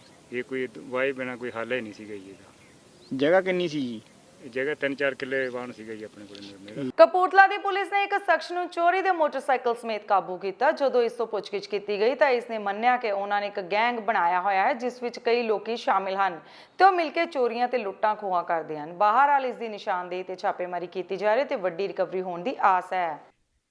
ਜੀ ਪਰਸੋਂ ਕੇਸ ਰਜਿਸਟਰ ਕੀਤਾ ਗਿਆ ਸੀ ਚੋਰੀ ਦਾ, ਜਿਹਦੇ ਜਿਹੜਾ ਕਿ ਅਨਨੋਨ ਤੇ ਕੀਤਾ ਗਿਆ ਸੀ, ਜਿਹਦੇ ਵਿੱਚ SHO ਤਲਵੰਡੀ ਚੌਧਰੀਆਂ ਨੂੰ ਇਨਫੋਰਮੇਸ਼ਨ ਮਿਲੀ ਕਿ ਉਹ ਚੋਰ ਨਿਕਲ ਰਹੇ ਨੇ। ਜਿਹੜੀ ਇਨਫੋਰਮੇਸ਼ਨ ਤੇ ਇਹਨਾਂ ਨੇ ਨਾਕਾ ਲਾਇਆ ਹੋਇਆ ਸੀ। ਨਾਕਾ ਜਦੋਂ ਅਸੀਂ ਲਾਇਆ ਉੱਥੇ ਅਸੀਂ A ਨੂੰ ਐਪਰੀਹੈਂਡ ਕੀਤਾ ਤੇ ਉਸ ਤੋਂ ਜਦੋਂ ਫਰਦਰ ਸਾਨੂੰ ਪਤਾ ਲੱਗਾ ਕਿ ਅਸੀਂ ਉਹਨਾਂ ਤੋਂ 2 ਬਾਈਕਸ ਤੇ 2 ਫੋਨ ਰਿਕਵਰ ਹੋਏ ਨੇ ਉਹਦੀ ਨਿਸ਼ਾਨਦੇਹੀ ਤੇ। ਫਿਰ ਉਸ ਤੋਂ ਫਰਦਰ ਸਾਨੂੰ ਇਨਫੋਰਮੇਸ਼ਨ ਮਿਲੀ ਤੇ ਉਹਦੇ ਹੀ ਸਾਥੀਆਂ ਬਾਰੇ ਜਦੋਂ ਇਨਫੋਰਮੇਸ਼ਨ ਲਈ ਗਈ ਤਾਂ ਉਹਦੇ 2 ਸਾਥੀ ਹੋਰ ਐਪਰੀਹੈਂਡ ਕੀਤੇ ਗਏ, ਜਿਹੜੇ ਕਿ ਤਰਨਤਾਰਨ ਜ਼ਿਲ੍ਹੇ ਤੋਂ ਐਪਰੀਹੈਂਡ ਕੀਤੇ ਗਏ ਤੇ ਉਹਨਾਂ ਤੋਂ 2 ਫੋਨ ਤੇ 1 ਬਾਈਕ ਹੋਰ ਰਿਕਵਰ ਹੋਇਆ। ਫਿਰ ਉਸ ਤੋਂ ਬਾਅਦ ਇਹਨਾਂ ਨੇ ਚੰਗੀ ਮਿਹਨਤ ਕੀਤੀ ਹੈ ਤੇ ਇਸ ਤੋਂ ਫਿਰ ਦੁਬਾਰਾ ਉਹਨਾਂ ਦੀ ਹੀ ਨਿਸ਼ਾਨਦੇਹੀ ਤੇ ਇੱਕ ਦਵਿੰਦਰਪਾਲ ਜੋ ਕਿ ਕਰਤਾਰਪੁਰ ਦੇ ਰਹਿਣ ਵਾਲੇ ਨੇ, ਉਹਨਾਂ ਦੇ ਘਰ ਰੇਡ ਕੀਤੀ ਗਈ। ਉੱਥੇ ਦਵਿੰਦਰਪਾਲ ਤਾਂ ਮੌਕੇ ਤੋਂ ਦੌੜ ਗਿਆ ਪਰ ਉਹਦੇ ਘਰੋਂ ਵੀ 1 ਬਾਈਕ ਹੋਰ ਰਿਕਵਰ ਕੀਤੀ ਗਈ। ਕੁੱਲ ਕਿੰਨੇ ਜਿਹੜੇ ਦੋਸ਼ੀ ਨੇ ਉਹ ਫੜੇ ਗਏ ਨੇ ਤੇ ਕੀ ਰਿਕਵਰ ਟੋਟਲ ਕੀ ਰਿਕਵਰੀ ਹੈ? ਜੀ ਦੋਸ਼ੀ ਅਸੀਂ 4 ਨਾਮਜ਼ਦ ਕੀਤੇ ਨੇ, ਜਿਨ੍ਹਾਂ ਚੋਂ 3 ਦੋਸ਼ੀ ਸਾਨੂੰ ਐਪਰੀਹੈਂਡ ਹੋਏ ਨੇ ਤੇ ਉਹਨਾਂ ਤੋਂ ਅਸੀਂ 4 ਬਾਈਕਸ ਰਿਕਵਰ ਕੀਤੇ ਨੇ ਤੇ 5 ਮੋਬਾਈਲ ਰਿਕਵਰ ਕੀਤੇ। ਜੀ ਇਹਨਾਂ ਨੇ ਅਲੱਗ-ਅਲੱਗ ਜਗ੍ਹਾ ਤੇ ਚੋਰੀ ਦੀਆਂ ਵਾਰਦਾਤਾਂ ਕੀਤੀਆਂ ਹੋਈਆਂ, ਜਿਹੜੀ ਸਾਡੀ ਪੁੱਛਗਿੱਛ ਦਾ ਪਾਰਟ ਹੈ। ਇੱਕ ਤਾਂ ਜਿਹੜੀ ਮੇਨ ਚੋਰੀ ਜਿਹਦੇ ਵਿੱਚ ਅਸੀਂ ਪਰਚਾ ਰਜਿਸਟਰ ਕੀਤਾ ਉਹ ਤਾਂ ਸਾਡੇ ਤਲਵੰਡੀ ਚੌਧਰੀਆਂ ਵਿੱਚ ਹੀ ਕੰਪਲੇਨੈਂਟ ਨਵਦੀਪ ਸਿੰਘ ਦੇ ਘਰ ਜਿਹੜੀ ਚੋਰੀ ਹੋਈ ਸੀ ਉਹਦੇ ਵਿੱਚ ਰਿਕਵਰੀ ਹੋਈ ਹੈ। ਬਾਕੀ ਜਿਹੜੀ ਉਹਨਾਂ ਦੀ ਪੁੱਛਗਿੱਛ ਹੈ। ਫਰੀਦਕੋਟ ਦੀ ਕੇਂਦਰੀ ਜੇਲ੍ਹ ਵਿੱਚ ਬੰਦ ਹਵਾਲਾਤੀਆਂ ਨੂੰ ਕਥਿਤ ਨਸ਼ਾ ਸਪਲਾਈ ਕਰਨ ਦੇ ਮਾਮਲੇ ਵਿੱਚ ਫਰੀਦਕੋਟ ਪੁਲਿਸ ਵੱਲੋਂ ਜੇਲ੍ਹ ਪ੍ਰਸ਼ਾਸਨ ਦੇ ਬਿਆਨਾਂ ਤੇ ਮੋਗਾ ਪੁਲਿਸ ਦੇ ASI ਰਾਜ ਸਿੰਘ ਨੂੰ ਗ੍ਰਿਫਤਾਰ ਕਰ ਲਿਆ ਤੇ ਮਾਮਲਾ ਦਰਜ ਕੀਤਾ ਗਿਆ। ਉਹਨਾਂ ਦੱਸਿਆ ਕਿ ਪੁਲਿਸ ਵੱਲੋਂ ਫੌਰੀ ਕਾਰਵਾਈ ਕਰਦੇ ਹੋਏ ਮੁਕੱਦਮਾ ਦਰਜ ਕਰਕੇ ASI ਰਾਜ ਸਿੰਘ ਨੂੰ ਗ੍ਰਿਫਤਾਰ ਕੀਤਾ ਹੈ ਅਤੇ ਕਥਿਤ ਦੋਸ਼ੀ ਹਵਾਲਾਤੀਆਂ ਨੂੰ ਵੀ ਪ੍ਰੋਟੈਕਸ਼ਨ ਵਾਰੰਟ ਤੇ ਲਿਆਂਦਾ ਜਾਵੇਗਾ। ਕੱਲ ਸਾਨੂੰ ਡਿਪਟੀ ਸੁਪਰਡੈਂਟ ਜੇਲ੍ਹ ਜਿਹੜੇ ਫਰੀਦਕੋਟ ਦੇ ਹੈਗੇ ਨੇ, ਇਹਨਾਂ ਦਾ ਇੱਕ ਰਿਟਨ ਲੈਟਰ ਆਇਆ ਕਿ ਕੱਲ ਪੇਸ਼ੀ ਡਿਊਟੀ ਗਈ ਸੀ ਮੋਗੇ ਤੇ ਉੱਥੇ ਇਹਨਾਂ ਦੇ 2 ਹਵਾਲਾਤੀ ਹੈ, ਇੱਕ ਵਿਕਰਮ ਹੈ, ਇੱਕ ਰਾਵਤ ਹੈ ਤੇ ਜਿਹੜਾ ਇੱਕ ਉੱਥੋਂ ਮੋਗੇ ਉਹਨੂੰ ਪੇਸ਼ੀ ਡਿਊਟੀ ਲੱਗਾ ਸੀ ਕੋਈ SI ਰਾਜ ਸਿੰਘ। ਇਹ ਜਦੋਂ ਸ਼ਾਮ ਨੂੰ ਫਿਰ ਵਾਪਸ ਆਏ ਨੇ ਇੱਥੇ ਦੁਬਾਰਾ ਲੈ ਕੇ ਆਏ ਫਰੀਦਕੋਟ ਜੇਲ੍ਹ ਤੇ ਵਿਕਰਮ ਤੇ ਕੋਲੋਂ 50 ਗ੍ਰਾਮ ਸੁਲਫਾ ਮਿਲਿਆ। ਜਦੋਂ ਉਹਨਾਂ ਨੂੰ ਪੁੱਛਗਿੱਛ ਕੀਤੀ ਤਾਂ ਉਹਨੇ ਦੱਸਿਆ ਕਿ ਉਹਨੇ ਰਾਵਤ ਕੋ ਗਾਂਹ ਲਿਆ ਤੇ ਫਿਰ ਗਾਂਹ ਉਹਨਾਂ ਨੇ ਉਹਦੇ 'ਚ ਸਾਡਾ ਜਿਹੜਾ ASI ਰਾਜ ਸਿੰਘ ਆ ਉਹਦੀ ਸ਼ਮੂਲੀਅਤ ਆਈ ਕਿ ਉਹਨੇ ਇਹਨਾਂ ਨੂੰ ਫੜਾਇਆ ਹੈਗਾ, ਜਿਸ ਦੇ ਚੱਲਦੇ ਉਹਨਾਂ ਨੇ ਸਾਨੂੰ ਲੈਟਰ ਲਿਖੀ ਤੇ ਫਿਰ ਅਸੀਂ ਪੁਲਿਸ ਸਟੇਸ਼ਨ ਸਿਟੀ ਫਰੀਦਕੋਟ 'ਚ ਇੱਕ NDPS ਐਕਟ ਦੇ ਅੰਡਰ ਪਰਚਾ ਦਰਜ ਕਰ ਲਿਆ 3 ਦੇ ਖਿਲਾਫ ਤੇ ASI ਰਾਜ ਸਿੰਘ ਹੈਗੇ ਜਿਹੜੇ ਉਹਨਾਂ ਨੂੰ ਗ੍ਰਿਫਤਾਰ ਵੀ ਕਰ ਲਿਆ। ਨਹੀਂ ਭਾਜੀ ਉਹ ਹਜੇ ਪੁੱਛਗਿੱਛ ਚੱਲ ਰਹੀ ਹੈ, ਉਹ ਅੱਜ ਆਪਾਂ ਨੂੰ ਫਿਰ ਹੁਣ ਡਿਟੇਲ 'ਚ ਪਤਾ ਕਰਾਂਗੇ ਕਿ ਲੈ ਕੇ ਕਿੱਥੋਂ ਆਇਆ ਤੇ ਕਿੰਨੇ ਨੂੰ ਫੜਾਇਆ ਸੀ। ਫਿਰ ਉਹ ਗਾਂ ਉਹਨਾਂ ਨੂੰ ਵੀ ਫਿਰ ਆਪਾਂ ਸ਼ਾਮ ਤੱਕ ਜਦੋਂ ਸਾਰਾ ਹੁਣ ਦੇਖਾਂਗੇ ਜੀ FIR ਦਰਜ ਹੋਣ ਤੋਂ ਬਾਅਦ ਫਿਰ ਸਾਰੇ ਜਿਹੜੇ ਨਾਲ ਗਏ ਸੀ ਪੇਸ਼ੀ ਡਿਊਟੀ ਉਹਨਾਂ ਨੂੰ ਵੀ ਪਤਾ ਕਰਾਂਗੇ ਕਿ ਇਹਦੇ ਤੱਕ ਇਹ ਇਕੱਲਾ ਹੀ ਬੰਦਾ ਕਿੱਦਾਂ ਪਹੁੰਚ ਗਿਆ ਜੇ ਇੰਨੇ ਜਾਣੇ ਨਾਲ ਗਏ ਆ। ਹੁਣ ਅੱਗੇ ਗਾਂ ਇਨਵੈਸਟੀਗੇਸ਼ਨ 'ਚ ਆਊਗਾ। ਇਹ ਸੁਲਫਾ ਲੈ ਜੀ 50 ਗ੍ਰਾਮ ਉਹ ਸੀ, ਉਹ ਇਹਦੇ ਕੋਲ ਇਹਨਾਂ ਕੋਲ ਬਰਾਮਦ ਹੋਇਆ। ਪਤਾ ਲੱਗਾ ਪ੍ਰੀਲਿਮਿਨਰੀ ਤੋਂ ਹਜੇ ਮੌਕੇ ਤੋਂ ਕਿ ਕੋਈ ਬਹੁਤਾ ਵਧੀਆ ਰਿਕਾਰਡ ਨਹੀਂ ਹੈਗਾ। ਗੁਰੂ ਘਰ ਦੀਆਂ ਸਰਾਵਾਂ ਤੇ ਲਗਾਏ ਗਏ GST ਦੇ ਮਾਮਲੇ ਵਿੱਚ ਅੱਜ ਆਮ ਆਦਮੀ ਪਾਰਟੀ ਦੁਆਰਾ ਰੋਸ ਪ੍ਰਦਰਸ਼ਨ ਕੀਤਾ ਗਿਆ। ਇਸ ਮੌਕੇ ਤੇ ਮੋਦੀ ਸਰਕਾਰ ਖਿਲਾਫ ਜੰਮ ਕੇ ਭੜਾਸ ਕੱਢੀ ਗਈ। ਉਹਨਾਂ ਕਿਹਾ ਕਿ ਸਰਕਾਰ ਦੁਆਰਾ ਟੈਕਸ ਜੋ ਲਗਾਇਆ ਜਾ ਰਿਹਾ ਉਸ ਨੂੰ ਤੁਰੰਤ ਵਾਪਸ ਲਿਆ ਜਾਵੇ। ਮੇਰਾ ਨਾਮ ਭਾਈ ਪਾਲ ਸਿੰਘ ਖਾਲਸਾ ਜੀ, ਸਾਬਕਾ ਸਰਪੰਚ ਗਿੱਲਵੜੇ 'ਚ। ਕੀ ਕਹਿਣਾ ਚਾਹੁੰਦੇ ਹੋ ਆਮ ਨਾਗਰਿਕ, ਤੁਸੀਂ ਆਮ ਪਾਰਟੀ ਦੇ ਲੋਕ ਅੱਜ ਸੜਕਾਂ ਤੇ ਉਤਰੇ ਆ? ਦੇਖੋ ਇਹ ਜਿਹੜੀ BJP ਦੀ ਸਰਕਾਰ ਆ ਨੇ ਜੀ, ਇਹ ਇੱਕ ਅਨਪੜ੍ਹ ਗਵਾਰ ਗੁੰਡੇ ਤੇ ਬਲਾਤਕਾਰੀਆਂ ਦਾ ਟੋਲਾ ਆ। ਇਹ ਹਮ ਦੋ ਹਮਾਰੇ ਦੋ ਦੀ ਸਰਕਾਰ ਆ। ਇਹਨਾਂ ਨੇ ਆਮ ਲੋਕਾਂ ਦਾ ਗਲਾ ਘੁੱਟ ਕੇ, ਉਹਨਾਂ ਦਾ ਖੂਨ ਚੂਸ ਕੇ ਤੇ ਅੰਬਾਨੀ ਤੇ ਅਦਾਨੀ ਦਾ ਘਰ ਭਰ ਰਹੀ ਆ। ਉਹਨਾਂ ਨੂੰ ਰੇਲਵੇ ਵੇਚਦੇ ਆ, 에ਅਰਪੋਰਟ ਵੇਚਦੇ ਆ ਤੇ ਉਹਨਾਂ ਲੋਕਾਂ ਨੇ ਬੜੇ ਬੜੇ ਸ਼ੈੱਡ ਪਾ ਲਏ ਆ ਜਿਹੜੇ ਅਨਾਜ ਦਾ ਜਿੱਥੇ ਇਹਨਾਂ ਨੇ ਭੰਡਾਰਾ ਕਰਨਾ ਆ। ਸੋ ਇਸ ਕਰਕੇ ਹਰ ਚੀਜ਼ ਦੇ ਉੱਤੇ GST ਲਾ ਕੇ ਦੇਖੋ ਜਿਹੜਾ ਆਪਣਾ ਦੇਸ਼ ਹੈ ਇਹ ਗੁਲਾਮੀ ਵੱਲੇ ਧੱਕਿਆ ਜਾ ਰਿਹਾ। ਇੱਕ ਨਾ ਇੱਕ ਦਿਨ ਜਿਹੜੀ ਪਾਲਿਸੀ ਹੈ BJP ਲੈ ਕੇ ਚੱਲੀ ਆ, ਉਹਦੇ 'ਚ ਦੇਸ਼ ਨੂੰ ਅੰਬਾਨੀ ਤੇ ਅਦਾਨੀ ਦੇ ਹੱਥ ਵਿੱਚ ਦੇ ਦੇਣਾ। ਹੁਣ ਤੁਸੀਂ ਦੇਖੋ ਜੀ, ਹੈਰਾਨੀ ਦੀ ਗੱਲ ਆ, ਅੱਜ ਤੱਕ ਕਦੇ ਦਾਲਾਂ ਤੇ GST ਨਹੀਂ ਲੱਗੀ ਸੀ। ਹੁਣ ਖਾਣ ਪੀਣ ਵਾਲਾ ਸਮਾਨ, ਚਾਵਲ, ਦਾਲ, ਲੱਸੀ, ਦਹੀਂ, ਮੱਖਣ, ਦੁੱਧ, ਉਹਦੇ ਤੇ ਵੀ GST ਲੱਗੀ ਆ। ਤੇ ਹੋਰ ਕੁਝ ਬਚਾ ਤੇ ਪਹਿਲਾਂ ਲੰਗਰ ਤੇ GST ਲੱਗੀ ਹੋਈ ਸੀ ਤੇ ਹੁਣ ਸਰਾਵਾਂ ਤੇ ਵੀ GST ਲਾਤੀ ਆ। ਤੁਸੀਂ ਦੇਖੋ ਕਿ ਆਪਣਾ ਜਿਹੜਾ ਦਰਬਾਰ ਸਾਹਿਬ ਆ, ਇਹ ਇੱਕ ਐਸੀ ਜਗ੍ਹਾ ਆ ਜਿੱਥੇ ਸਿਰਫ ਸਿੱਖ ਹੀ ਨਹੀਂ, ਉੱਥੇ ਮੁਸਲਮਾਨ, ਜੈਨੀ, ਬੋਧੀ, ਸਰੇਵੜਾ, ਹਰ ਧਰਮ ਦਾ ਬੰਦਾ ਉੱਥੇ ਇੱਕ ਸ਼ਰਧਾ ਲੈ ਕੇ ਆਉਂਦਾ, ਕਿਉਂਕਿ ਉਹਦੇ ਚਵਾਰ ਦਰਵਾਜ਼ੇ ਸਿਰਾ ਕਰਕੇ ਰੱਖੇ ਗਏ ਆ। ਇੱਥੇ ਹਰ ਬੰਦੇ ਨੂੰ ਪਨਾਹ ਮਿਲਦੀ ਆ। ਇੱਥੇ ਧਾਰਮਿਕ ਕੋਈ ਵਿਤਕਰਾ ਨਹੀਂ ਹੁੰਦਾ। ਇੱਥੇ ਕਾਲਾ ਹੋਵੇ, ਗੋਰਾ ਹੋਵੇ, ਬੰਦਾ ਹੋਵੇ, ਜਨਾਨੀ ਹੋਵੇ, ਗਰੀਬ ਹੋਵੇ, ਅਮੀਰ ਹੋਵੇ, ਸਾਰੇ ਇੱਥੇ ਆਉਂਦੇ ਆ ਤੇ ਉਹਨਾਂ ਨੂੰ ਇੱਥੇ ਲੰਗਰ ਮਿਲਦਾ ਵਾ। ਹੁਣ ਲੱਖਾਂ ਲੋਕ ਇੱਥੋਂ ਲੰਗਰ ਛਕਦੇ ਆ ਤੇ ਲੰਗਰ ਤੇ ਵੀ GST ਲਾ ਦਿੱਤੀ ਆ। ਲੱਖਾਂ ਲੋਕ ਆ ਕੇ ਜਿਹੜੇ ਆਪਣੇ ਬੱਚਿਆਂ ਸਮੇਤ ਦੂਜੀਆਂ ਸਟੇਟਾਂ 'ਚੋਂ ਆਉਂਦੇ ਆ, ਵਿਦੇਸ਼ਾਂ 'ਚੋਂ ਆਉਂਦੇ ਆ, ਉਹਨਾਂ ਆ ਕੇ ਸਰਾਵਾਂ ਦੇ ਵਿੱਚ ਰਹਿਣਾ ਆ। ਉਹ ਸਾਡੇ ਮਹਿਮਾਨ ਆ, ਸਾਨੂੰ ਜਾਨ ਤੋਂ ਪਿਆਰੇ ਆ ਤੇ ਉਹਨਾਂ ਦੇ ਰਹਿਣ ਦੇ ਉੱਤੇ ਵੀ GST ਲਾ ਦਿੱਤੀ ਗਈ ਆ। ਮੇਰਾ ਖਿਆਲ ਹੈ ਕਿ ਹੁਣ ਥੋੜ੍ਹੀ ਦੇਰ ਬਾਅਦ ਜਿਹੜੀ ਆ ਉਹ ਮੋਦੀ ਸਰਕਾਰ ਸਾਡੇ ਹੱਗਣ ਮੂਦਣ ਦੇ ਉੱਤੇ ਵੀ GST ਲਾ ਦੂਗੀ। ਬਿਲਕੁਲ ਮਾਰੂ ਸਰਕਾਰ ਆ ਇਹ ਤਾਂ ਗੁੰਡਿਆਂ ਦੀ ਸਰਕਾਰ ਆ। ਚੱਲਣ ਸਿਰਫ ਇਸ ਕਰਕੇ ਨਹੀਂ, ਇਹਨਾਂ ਦੇ ਕੋਲ ਬਹੁਮਤ ਆ, ਧਰਮ ਦੀ ਰਾਜਨੀਤੀ ਕਰਦੀ ਆ, ਨਾ ਧਰਮ ਨਿਰਪੇਖ ਦਾ ਵਾ। ਤੇ ਇਹਨਾਂ ਨੇ ਨਾਅਰਾ ਦਿੱਤਾ ਸੀਗਾ ਸਬਕਾ ਸਾਥ ਸਬਕਾ ਵਿਕਾਸ, ਪਰ ਇਹ ਕਰਨ ਡਏ ਆ ਇਹ ਸਬਕਾ ਸਾਥ ਤੇ ਅਮਾਨੀ ਤੇ ਅਦਾਨੀ ਦਾ ਵਿਕਾਸ।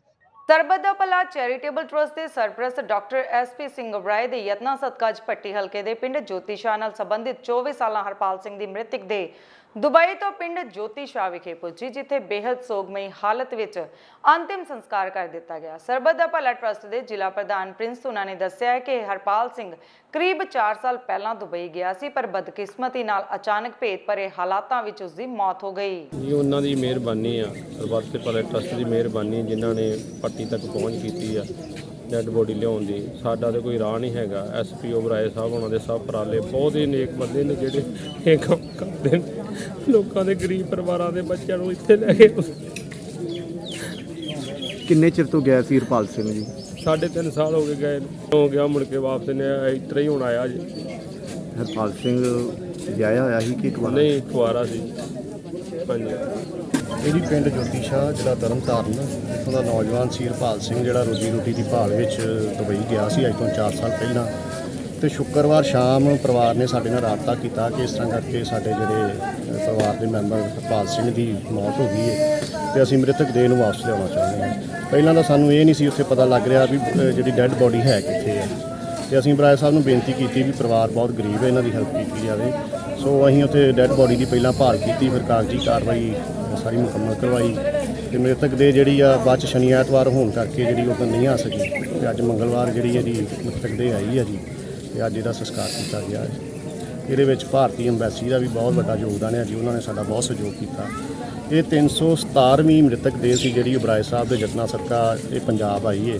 ਅਕਸਰ ਸਾਡੇ ਨੌਜਵਾਨ ਜਿਹੜੇ ਉੱਥੇ ਕਿਰਤ ਦੀ ਭਾਲ ਵਿੱਚ ਜਾਂਦੇ ਨੇ, ਕੋਈ ਹਾਦਸੇ ਦਾ ਸ਼ਿਕਾਰ ਹੋ ਜਾਂਦਾ ਹੈ, ਕੋਈ ਸਰੀਰਕ ਤੌਰ 'ਤੇ ਮੁਸ਼ਕਲ ਆ ਜਾਂਦੀ ਹੈ ਤੇ ਉੱਥੋਂ ਵਸੀਲੇ ਕੁਛ ਰਹਿ ਨਹੀਂ ਜਾਂਦੇ। ਕਈ ਵਾਰੀ ਅਸੀਂ ਪੈਸੇ ਲੈ ਕੇ ਵੀ ਪਰਿਵਾਰ ਨੂੰ ਭੱਜਾ ਫਿਰਦਾ ਵੀ ਸ਼ਾਇਦ ਸਾਡੀ ਮੁਸ਼ਕਲ ਦਾ ਹੱਲ ਹੋ ਜਾਵੇ, ਪਰ ਉੱਥੋਂ ਦੇ ਜਿਹੜੇ ਕਾਨੂੰਨ ਆ, ਉੱਥੋਂ ਦੇ ਤੌਰ ਤਰੀਕੇ ਆ, ਉਹ ਨਹੀਂ ਸੈਕੰਡਰੀ ਰਹਿ ਜਾਂਦੀ। ਪੈਸੇ ਦੀ ਜਿਹੜੀ ਆ ਪਿਓਰਟੀ ਉਹ ਪਾਸੇ ਹੋ ਜਾਂਦੀ ਹੈ।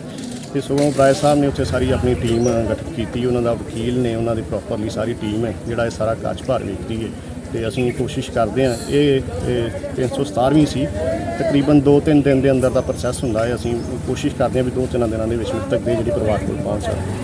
ਬੀਤੇ ਦਿਨੀ ਫਿਰੋਜ਼ਪੁਰ ਦੇ ਥਾਣਾ ਕੈਂਟ ਵਿੱਚ ਇੱਕ ਮਾਮਲਾ ਸਾਹਮਣੇ ਆਇਆ, ਜਿਸ ਵਿੱਚ ਨਾਰਕੋਟਿਕਸ ਸੈੱਲ ਤੇ ਇੰਚਾਰਜ ਪਰਮਿੰਦਰ ਬਾਜਵਾ, ASI ਅੰਗਰੇਜ਼ ਸਿੰਘ ਸਮੇਤ 3 ਮੁਲਾਜ਼ਮਾਂ ਤੇ 81 ਲੱਖ ਰੁਪਏ ਦੀ ਡਰੱਗ ਮਨੀ ਖੁਰਦ-ਬੁਰਦ ਕਰਨ ਨੂੰ ਲੈ ਕੇ ਅਤੇ ਮਾਮਲਾ ਦਰਜ ਕੀਤਾ ਗਿਆ ਸੀ, ਜਿਸ ਨੂੰ ਲੈ ਕੇ DGP ਪੰਜਾਬ ਵੀ ਬਿਆਨ ਜਾਰੀ ਕਰ ਚੁੱਕੇ ਹਨ। ਪਰ ਹੁਣ ਇਸੇ ਕੜੀ ਨਾਲ ਜੁੜੇ ਇੱਕ ਹੋਰ ਮਾਮਲੇ ਨੇ ਇੱਕ ਵਾਰ ਫਿਰ ASI ਅੰਗਰੇਜ਼ ਸਿੰਘ ਦੀਆਂ ਮੁਸ਼ਕਲਾਂ ਵਧਾ ਦਿੱਤੀਆਂ, ਜਿੱਥੇ ਇੱਕੋ ਪਰਿਵਾਰ ਵੱਲੋਂ ASI ਅੰਗਰੇਜ਼ ਸਿੰਘ ਤੇ ਝੂਠਾ ਕੇਸ ਦਰਜ ਕਰਨ ਦੇ ਆਰੋਪ ਲਗਾਏ ਹਨ। ਅੰਗਰੇਜ਼ ਸਿੰਘ ਕੋਲ 3 ਟਰੱਕ ਹੈ ਜੀ, ਇਹ ਟਰੱਕਾਂ ਦਾ ਬਾਹਰ ਲੈ ਕੇ ਜਾਂਦਾ ਜੀ, ਆਉਂਦਾ। ਪੁਲਿਸ ਨੇ ਇਹਨਾਂ ਨੂੰ ਫੜ ਲਿਆ, ਫੜ ਕੇ ਤੇ ਬਿਠਾ ਲਿਆ। ਤੇ ਫਾਦਰ ਅੰਗਰੇਜ਼ ਨੇ ਲਿਆ ਕੇ 3 ਪਰਚੇ ਦੇ ਦਿੱਤਾ ਜੀ। ਇਹਨਾਂ ਦੀ ਜਿਹੜੀ ਨਾ ਜਾਤੀਆਂ ਬਹੁਤ ਵੱਧ ਚੁੱਕੀਆਂ ਸੀ ਫਿਰੋਜ਼ਪੁਰ ਦੇ ਵਿੱਚ। ਅੱਜ ਜਿਹੜਾ ਹੁਣ ਰੀਸੈਂਟਲੀ 90 ਨੰਬਰ FIR ਲਓ ਜੀ ਅੰਗਰੇਜ਼ ਸਿੰਘਾਂ ਦੇ ਖਿਲਾਫ ਹੋਈ ਹੈ, ਜਿਹਦੇ ਕਿ ਇੰਸਪੈਕਟਰ ਬਾਜਵੇ ਕੋਲੋਂ ਕੱਲ੍ਹ ਨੂੰ 5.25 ਕਿਲੋ ਨਸ਼ੀਲਾ ਪਾਊਡਰ, ਅਨਕਾਊਂਟਡ ਜਿਹੜੀਆਂ ਗੋਲੀਆਂ ਫੜੀ ਗਈਆਂ। ਅਸੀਂ ਕੋਰਟ 'ਚ ਖੜੇ ਹੁੰਦੇ ਜਦੋਂ ਪੈਰੀ ਵਾਸਤੇ ਕਲਾਇੰਟਸ ਦੇ ਤੁਹਾਨੂੰ ਪੁੱਛਦੇ ਜੀ ਵੀ ਕਿੱਥੋਂ ਲੈ ਕੇ ਆਏ ਪੁਲਿਸ ਫਾਸਟ ਕਿੱਥੇ ਪਾਉਂਦੀ ਹੈ ਰਿਕਵਰੀ, ਇਹਨਾਂ ਕੋਲ ਤਾਂ ਕਿੱਥੋਂ ਆਉਂਦੀ ਹੈ, ਤੁਸੀਂ ਅਰੇਂਜ ਕਰਦੇ ਹੋ ਕਿ ਤੁਹਾਡੇ ਕੋਲ ਫੜੀ ਜਾਂਦੀ ਹੈ। ਹੁਣ ਇਹ ਗੱਲਾਂ ਜਿਹੜੀਆਂ ਇਸ ਰਿਕਵਰੀ ਤੋਂ ਸਾਬਤ ਹੁੰਦੀਆਂ ਵੀ ਪੁਲਿਸ ਕੋਲ ਆਪਦੇ ਘਰੇ ਮਾਲ ਪਿਆ ਹੁੰਦਾ ਜਾਂ ਗੱਡੀ 'ਚ ਪਿਆ ਹੁੰਦਾ ਇਹਨਾਂ ਕੋਲ। ਜਿਹੜਾ ਬੰਦਾ ਫੜਿਆ ਜੇ ਸੌਦਾ ਹੋ ਗਿਆ ਤੇ ਛੱਡਤਾ, ਸੌਦਾ ਨਾ ਹੋਇਆ ਉਹ ਜਿਹੜੀ ਰਿਕਵਰੀ ਪਾ ਕੇ ਕਮਰਸ਼ੀਅਲ ਨੋਨ ਕਮਰਸ਼ੀਅਲ ਇਹਨਾਂ ਦਾ ਕਰਨੇ ਵਾਸਤੇ ਹੈਗਾ। ਹੁਣ ਆਹ ਜਿਹੜਾ ਪਰਦਾ ਜਿਹੜਾ ਖੁੱਲਿਆ ਜਿਹੜਾ 90 ਨੰਬਰ FIR ਵਾਲਾ 86 ਲੱਖ ਰੁਪਇਆ is not a small amount. ਕਹਿਣ ਲੱਗਿਆ ਕੰਨਾਂ 'ਚੋਂ ਹਵਾ ਨਿਕਲਦੀ ਗਰਮ ਗਰਮ ਜੀ, ਸੇਕ ਨਿਕਲਦਾ ਕੰਨਾਂ 'ਚੋਂ। 5 ਲੱਖ ਰੁਪਏ ਰਿਕਵਰੀ ਵਿਖਾ ਕੇ ਉਹਦੇ 'ਚੋਂ 1 ਕਿਲੋ ਹੀਰੋਇਨ ਵਿਖਾਤੀ, ਜਦ ਕਿ ਉਹਨਾਂ ਪਾਰਟੀਆਂ ਦੇ ਤਫਤੀਸ਼ ਦੇ ਵਿੱਚ ਹਜੇ ਤੱਕ ਇਹ ਗੱਲ ਆ ਰਹੀ ਹੈ ਵੀ ਉਹਨਾਂ ਕੋਲ ਹੀਰੋਇਨ ਕੋਈ ਨਹੀਂ ਸੀਗੀ। ਚੰਗਾ ਬੰਦਾ ਤਫਤੀਸ਼ ਕਰਾ ਲੇ ਆਪਦੀ, ਚੰਗਾ ਬੰਦਾ ਇਨਵੈਸਟੀਗੇਸ਼ਨ ਕਰਾ ਲੇ, ਚੰਗਾ ਬੰਦਾ CM ਤੱਕ ਪਹੁੰਚ ਜਾਵੇ। ਮਾੜਾ ਬੰਦਾ ਜੇ ਮੈਂ ਇਹ ਕਹਿੰਦਾ ਦਾਅਵੇ ਨਾਲ ਮਾੜਾ ਬੰਦਾ SSP ਦੇ ਗੇਟ ਵੜ ਕੇ ਵਿਖਾ ਦੇਵੇ, ਉਹਨੂੰ ਇਨਸਾਨ ਨਹੀਂ ਮਿਲ ਸਕਦਾ। ਉਹ ਕੰਬੇ ਗੱਲ ਤਾਂ ਕੰਬਣਗੀਆਂ ਉਹਨਾਂ ਦੀਆਂ। ਕੀ ਮੰਗ ਕਰਦੇ ਹੋ ਫਿਰ? ਅਸੀਂ ਮੰਗ ਕਰਦੇ ਹਾਂ, ਇਹ ਅੱਜ ਪ੍ਰੈਸ ਦੇ ਸਾਹਮਣੇ ਇਸ ਕਰਕੇ ਆ ਕੇ ਬੈਠੇ ਨੇ, ਇਹਨਾਂ ਨੂੰ ਬੋਲਿਆ ਨਹੀਂ ਜਾ ਰਿਹਾ। They are not in a position to talk and disclose before you the entire fact. ਇਹ ਇਨਸਾਨ ਲੈਣ ਵਾਸਤੇ ਆਏ ਮੈਂ ਜਿਵੇਂ ਅੰਗਰੇਜ਼ ਧੱਕੇ ਨਾਲ ਕੀਤਾ, ਅੰਗਰੇਜ਼ ਨੂੰ ਪ੍ਰਮਾਤਮਾ ਸਜ਼ਾ ਦੇਤੀ ਹੈ, ਅੰਗਰੇਜ਼ ਦੀ ਪੁਲਿਸ ਪਾਰਟੀ ਨੂੰ ਪ੍ਰਮਾਤਮਾ ਸਜ਼ਾ ਦੇਤੀ ਹੈ, ਪਰ ਕਿਉਂਕਿ ਇਹਨਾਂ ਤੇ ਜਿਹੜੀ ਫਾਲਸ ਇੰਪਲੀਕੇਸ਼ਨ ਹੋਈ ਹੈ, ਇਹਨਾਂ ਨੂੰ ਬੇਗੁਨਾਹ ਕੀਤਾ ਜਾਵੇ। ਅਦਾਲਤ ਕੋਲ ਤਾਂ ਸਬੂਤ ਚਾਹੀਦੇ ਆ। ਪੁਲਿਸ ਜਿਹੜੀ ਤਫਤੀਸ਼ ਕਰਕੇ, ਜਿਵੇਂ CM ਸਾਹਿਬ ਨੇ ਆਪ ਇਨਵੈਸਟੀਗੇਸ਼ਨ ਕਰਾ ਕੇ, DGP ਨੇ ਆਪ ਕਰਾ ਕੇ ਇਹਨਾਂ ਨੂੰ ਨਾਮਜ਼ਦ ਦੋਸ਼ੀ ਕੀਤਾ ਹੈ, ਇਸ ਤਰ੍ਹਾਂ ਇਹਨਾਂ ਦੇ ਜਿਹੜੇ ਨਾਮਜ਼ਦ ਹੋਏ ਨੇ ਇਹਨਾਂ ਨੂੰ ਬੇਗੁਨਾਹ ਕੀਤਾ ਜਾਵੇ। ਥੈਂਕ ਯੂ ਜੀ। ਚੰਗੇ ਬਦਲ ਦਾ ਵਾਅਦਾ ਕਰਕੇ ਸੱਤਾ ਵਿੱਚ ਆਉਣ ਵਾਲੀ ਆਮ ਆਦਮੀ ਪਾਰਟੀ ਦੇ ਵਿਧਾਇਕਾਂ ਤੇ ਲੋਕਾਂ ਨਾਲ ਧੱਕੇਸ਼ਾਹੀ ਕਰਨ ਦੇ ਦੋਸ਼ ਲੱਗਣੇ ਸ਼ੁਰੂ ਹੋ ਗਏ ਹਨ।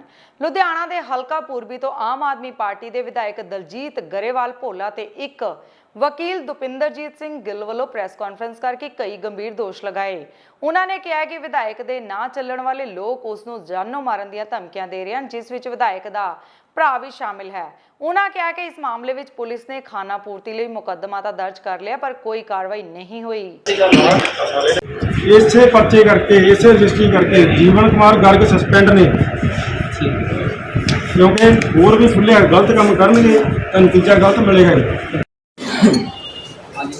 ਠੀਕ ਹੈ ਜੀ। 2 ਜਣਿਆਂ ਦੇ ਖਿਲਾਫ ਫੋਟੋ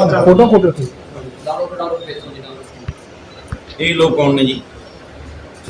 ਇਹ ਲੋਕ ਜਿਹੜੇ ਹਵਾਈ ਟ੍ਰੇਡਿੰਗ ਕਰ ਰਹੇ ਨੇ, ਜਿਨ੍ਹਾਂ ਨੇ ਮੈਨੂੰ ਥ੍ਰੈਟ ਭੇਜਿਆ, ਇਹ ਮੁੰਡਾ ਹੈ ਜਸਵੀਰ ਸਿੰਘ ਦਾ, ਜਿਹਨੇ ਮੇਰੇ ਨਾਲ ਧੋਖਾ ਕੀਤਾ, ਮੇਰੇ ਨਾਲ ਬਿਆਨਾਂ ਕਰਕੇ ਅੱਗੇ ਵੇਚਤੀ। ਠੀਕ ਹੈ ਜੀ। ਆਹ ਹਰਿੰਦਰ ਸਿੰਘ ਹੋਗਾ, ਰਤਨ ਸਿੰਘ ਨੂੰ ਦੇਵਾ, ਜਿਹਨੇ ਇਸ ਬੰਦੇ ਨੇ ਸੋਸ਼ਲ ਮੀਡੀਆ ਤੇ ਪਾ ਕੇ ਥ੍ਰੈਟ ਭੇਜਿਆ ਕਿ ਆਪਣਾ, ਕਿਉਂਕਿ ਭੋਲੇ ਦੇ MLA ਦਲਜੀਤ ਗਰੇਵਾਲ ਦੇ ਖਾਸ ਨੇ। ਠੀਕ ਹੈ ਜੀ। ਇਹ ਮਿਲ ਜਾਂਦਾ ਸਟੇਟਸ को मिल जाता है कुछ लोग के रिकॉर्डिंग।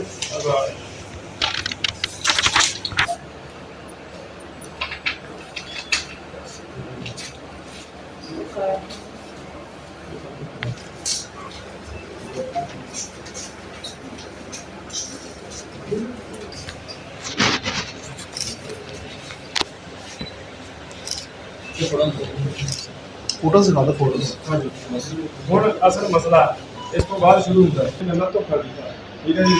ਫਾਇਰਿੰਗ ਕਰਕੇ, ਕਿਉਂਕਿ ਮੇਰੇ ਕੋਲ ਪੂਰਾ ਵੀਡੀਓ ਐਵੀਡੈਂਸ ਹੈ, ਹੁੰਦਾ ਜੀ, ਮੈਂ ਕੰਪਲੇਂਟ ਦਿੰਦਾ ਪੁਲਿਸ ਦੇ ਵਿੱਚ, ਇਹ ਡਿਪਾਰਟਮੈਂਟ ਨੂੰ ਵੀ ਮੇਰੇ ਨਾਲ ਆਹ ਕੁਝ ਹੋਇਆ। ਠੀਕ ਹੈ। 3 ਮਹੀਨੇ ਕਾਰਵਾਈ ਕਰੋ। 28/2/2022 ਨੂੰ